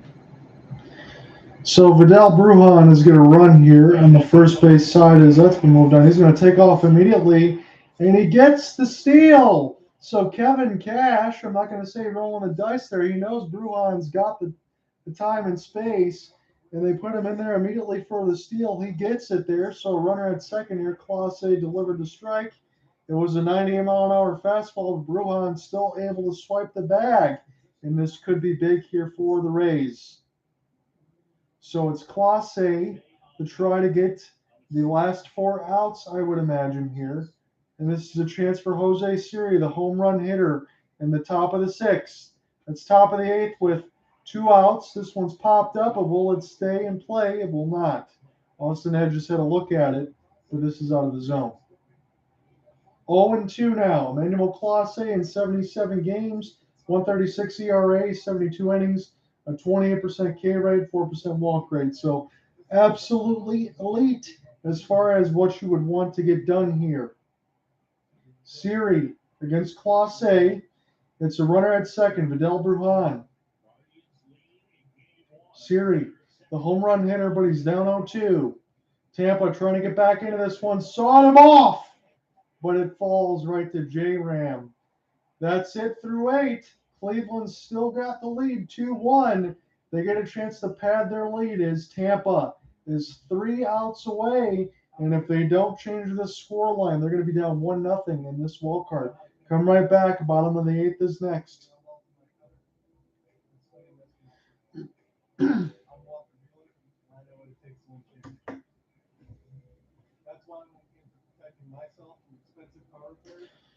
All right, so I might have to use Twitter Spaces and all that stuff tomorrow. I'll figure out how to use all that. Still going to be posting some of the things on YouTube, though, but if we can get more on Twitter Spaces, and that's what we will do. So I will have to look. Don't let your out of warranty car put you on the bench. Call CarShield for the breakdown and get the W against expensive car repairs. Don't strike out against expensive car repairs. Call CarShield now for all-star savings and your free quote. Call 800-424-0931. 800-424-0931. My relationship with my credit cards wasn't good. I got into debt in college, and no matter how much I paid, it followed me everywhere. Between the high interest, the fees, felt trapped. So I broke up with my credit card debt and consolidated it into a low-rate personal loan from SoFi. I finally feel like a grown-up. Break up with bad credit card debt. Get a personal loan with no fees, low fixed rates, and borrow up to $100K. Go to SoFi.com and view your rate. SoFi, get your money right. 5-Hour Energy. It's time for some exercise with your best friend, of course, and he can go a long time. So you're going to need some energy, lots of it. 5-Hour Energy for every adventure you get. This copyrighted telecast is presented by authority of the Office of the Commissioner of Baseball and may not be reproduced or retranslated in any form, and the accounts and descriptions of this game may not be disseminated without express written consent. Hey guys, it's Nicole Bristow. We are officially underway for baseball's postseason. You've got 2 games going on right now. The other one underway between the Phillies and the Cards. But now let's get you back to the guys in Cleveland. Nicole, thank you so much. Shane Bieber, sensational here this afternoon. The Guardians 2 and the Rays 1. About the rest of the day, as Nicole said. 2 games going on right now as the Phillies and the Cardinals are underway on ABC. Still to come, Mariners and Blue Jays, 4 Eastern here on ESPN. And then the Padres and the Mets is coming up tonight at Citi Field. Those games on ESPN. So without jinxing myself, it's about as good as I could ask for right now as far as the pace of play. And this is going to bring up now a new pitcher here for Tampa Bay. When we get a chance to reiterate that, I will throw that across to you here, as this is Clevenger here for Tampa. So with all the injuries that Tampa has had, as far as Colin Poche, Ryan Yarbrough, Jalen Beeks, Andrew Kittredge, Shane Baz, and Fireheisen, this gives an opportunity here to be able to do some damage. When they introduce him, I'll be able to tell that, but right now it's a 1-1 count. Stephen Kwan has the opportunity right now to be a table setter once again, as the top of the order is up. It is a 298 batting average here for Kwan, as I apologize, had a little bit of a malfunction there. 298 with the average, 6 bombs, 52 RBIs, 89 runs, and 19 stolen bases, a little bit of everything. As Philadelphia and St. Louis are finally underway here on the ABC side. Stephen Kwan hammers this one to medium deep center, and that one's going to get picked up by Jose Siri. So 1 up and 1 down here for Clevenger. So a 3.91 ERA, 23 innings of work, and 17 games for Garrett Clevenger. So not bad numbers. Good strikeout rate here for Clevenger, and I think a lot of the pitchers here for Tampa, as you would know, and a lot of these bullpen arms, as you would know now, they have a monumental fastball as far as what they're working with, and that's normally what they power with. Rosario, and again, right on cue for Clevenger, that is a 97-mile-an-hour dot bottom right corner, and Rosario just swung right through it. He had a good game so far, though, and that is 2 for 3, and that could bring up J-Ram once again. If you set that up for Rosario and then Ramirez to get another gapper or another home run, as he did, as another 97-mile-an-hour to the right corner on the belt, swung right through it again. Another run here for Cleveland, that could be it, because it already could be it now. I've been saying 2-1 since the 4th inning, and it really is fruitful to see what this scoreline can actually be, at the over-under was, I think, sitting at 7 and then went down to 5.5. I mean, we're hitting the under right now. So ball outside toward the upper reaches of the left-hand part of the box. It was a 98-mile-an-hour fastball as Rosario is going to get set to dig back in. So Rosario again 2 for 3. Derek Clevenger now is the one that checks in for Shane McClanahan as he went through 7, gave up 2 runs. This one almost hits Rosario on the back foot as he's able to slide out of the way as the count is now 2-2. This will be Clevenger's 9th pitch out of the bullpen as Andres Jimenez also gets a look on toward the ESPN side of it. Progressive Field crowd's got to feel pretty good. They feel a little bit chilly, got a little bit of sweaters and things like that. It's about 48 to 50 degrees right now. The rain was early throughout the day.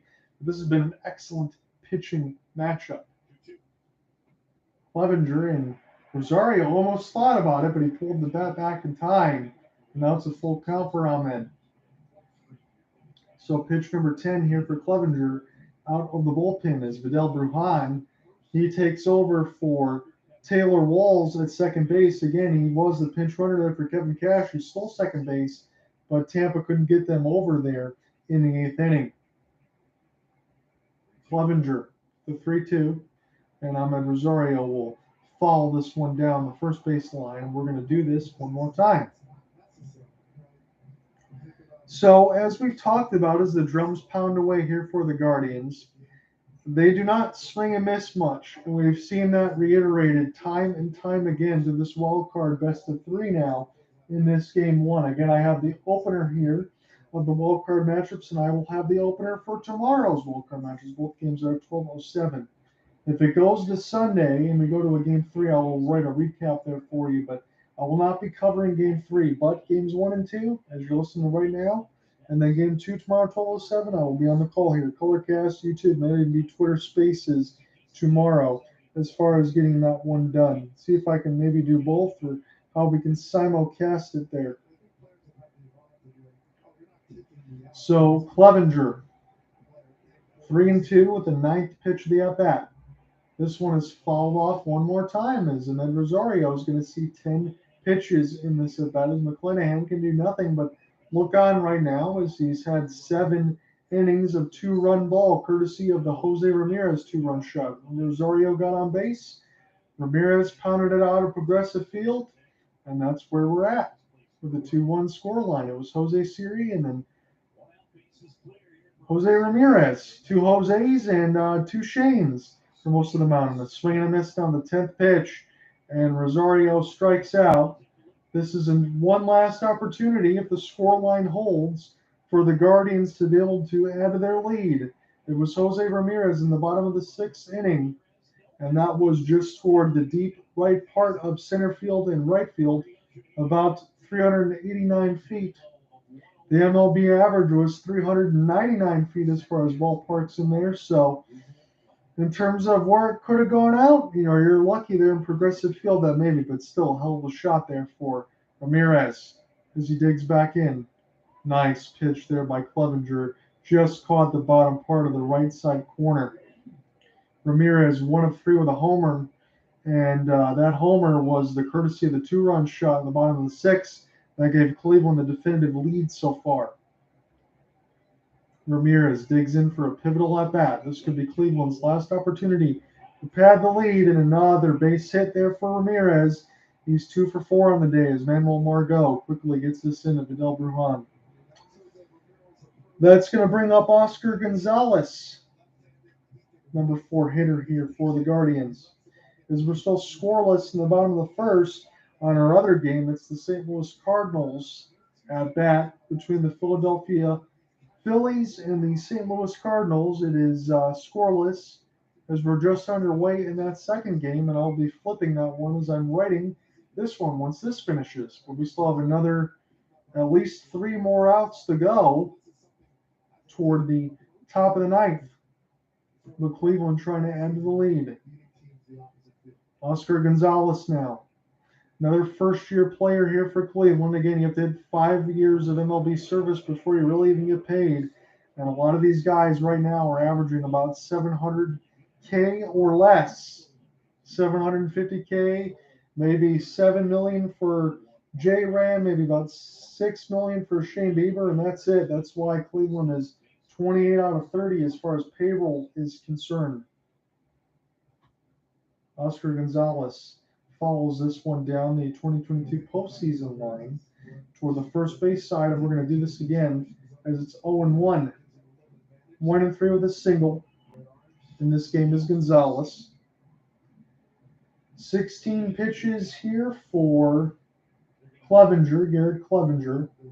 Not to be confused with a Mike Clevenger that used to be on the Cleveland Guardians. Now on the San Diego Padres. Clevenger deals the 0-1 as he checks the runner.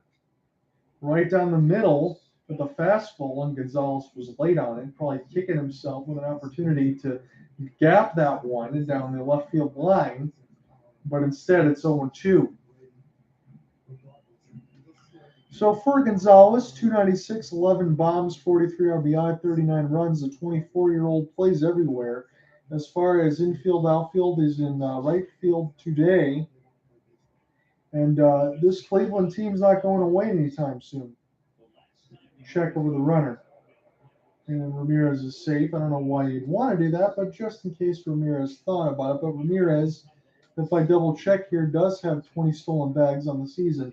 Not the fleetest of foot, but if you're going to go between a 0 to 100 percentile that MLB The Show likes to do, Ramirez probably has around 65 to 70 speed if you're going to go on that part of it. So he can surprise you if he gets a good jump.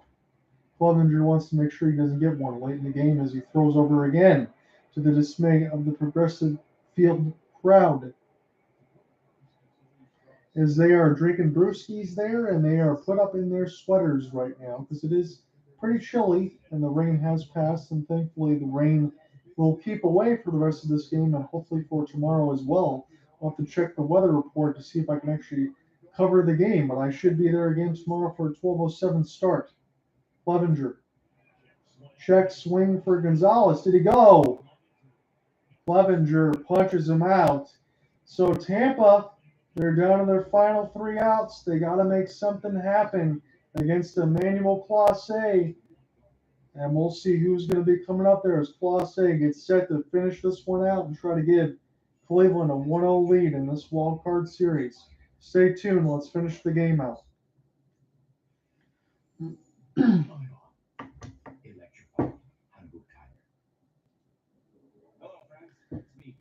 Again, thank you for following along on the YouTube and Colorcast side. I know there wasn't a lot of you listening, but I do see a few likes go across the screen there for YouTube. I really appreciate it. I might try to check Twitter Spaces tomorrow as far as the coverage side of it to see what we can go ahead and put in and talk about, because this should be a good series so far. Probably going in the way that I expected. As I talked about a couple times throughout this broadcast, I feel like Cleveland is going to win this series, but I think it is too early to say, even though whoever wins this one is playing the Yankees. I think it's too early to say for the Yankees that they're going to run all over any team in this series. But we'll see what happens with the final 3 potential outs here for Tampa. Can they find a way to tie it, get it a 2-2 game, or are they going to be heading back to Cleveland tomorrow, getting that short rest with a 12:07 start, having to begin to a must-win? If you want to save even more, you bundle your home and car insurance with Geico. It's what you do. We are so sorry. We hope you'll have us over again. He's in training. Oh, if I weren't earning 2% cash back right now, you'd be in so much trouble. Are you serious? Again, my apologies. Got myself a pair too. The Wells Fargo Active Cash Visa card. That's real life ready. Fans, welcome back to the 2022 Wild So only 1 cough drop thrown, so I'm not doing too bad here. I'm just feel to be okay for tomorrow. About 2 hours and 20 minutes into the YouTube side of it. So again, for as lot longer as baseball games can be, I feel pretty good here.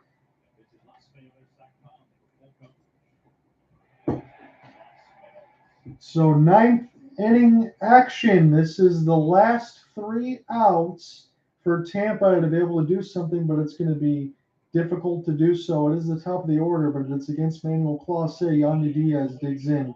He's down 0-1, and that was a gorgeous off-speed pitch with a slider. And Yandy Diaz had the discipline. He laid off. He's 0 for 3 in this contest. Yandy is probably due at this point, although it is Class A 296 on the season with 57 RBI. Yandy takes a pitch, and he got the call with another slider just a little bit toward the left of the bottom edges of the strike zone, but it was probably too close to take as the fans are waving the towels, and they're feeling it here. When you got Emmanuel Clase on the mound, the guy that can throw 102 and give you some devastating off-speed pitches, and you got Bieber giving you 7 2/3, which is 1-run baseball, and that's a strikeout for Clase at the top of the zone.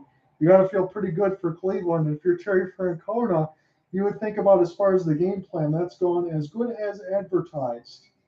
As Clase gets the slider to be swung over the top of the zone, and Cleveland's just 2 outs away from taking a 1-0 lead in this wild card best of 3 nowadays.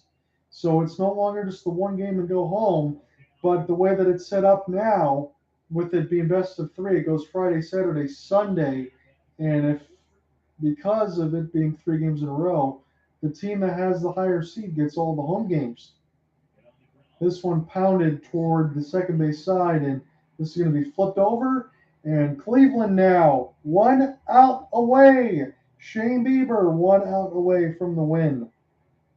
This will bring up Randy Arozarena as Wander Franco got right out to Andres Jimenez and threw over to Naylor. So Randy Arozarena is the last hope here for Tampa. What does he got up his sleeve? He has been the postseason gasoline match and flame that has had the OPS numbers of Babe Ruth and Lou Gehrig in the upper 1200s. Beautiful slider on the right part of the belt buckle as Clase had a little bit of smile after that one. He knew that one was immaculate. It's an 0-1 count now on Arozarena. He's 0 for 3. He needs a hit right now to keep Tampa alive. 0-2 pitch swung out and missed with a 99-mile-an-hour fastball in the upper reaches of the strike zone. Tampa down to their last strike. Progressive Field towels are waving. Will Cleveland take a 1-0 lead in this wild card best of 3? Will I be back with you tomorrow at 12:07 as Cleveland has a 1-0 lead? Clase popped up. This is going to Stephen Kwan. He makes the catch. Cleveland wins the all-important first game in the wild card as Clase gets the final 4 outs. It was Shane Bieber that went 7 2/3 of 1-run ball. And the final in the game 1 wild card, Cleveland draws first blood, beats Tampa 2-1. When we come back tomorrow, I will have the call, 12:07 p.m. We'll see if Cleveland can finish this one out. Have a good one, everybody. Peace.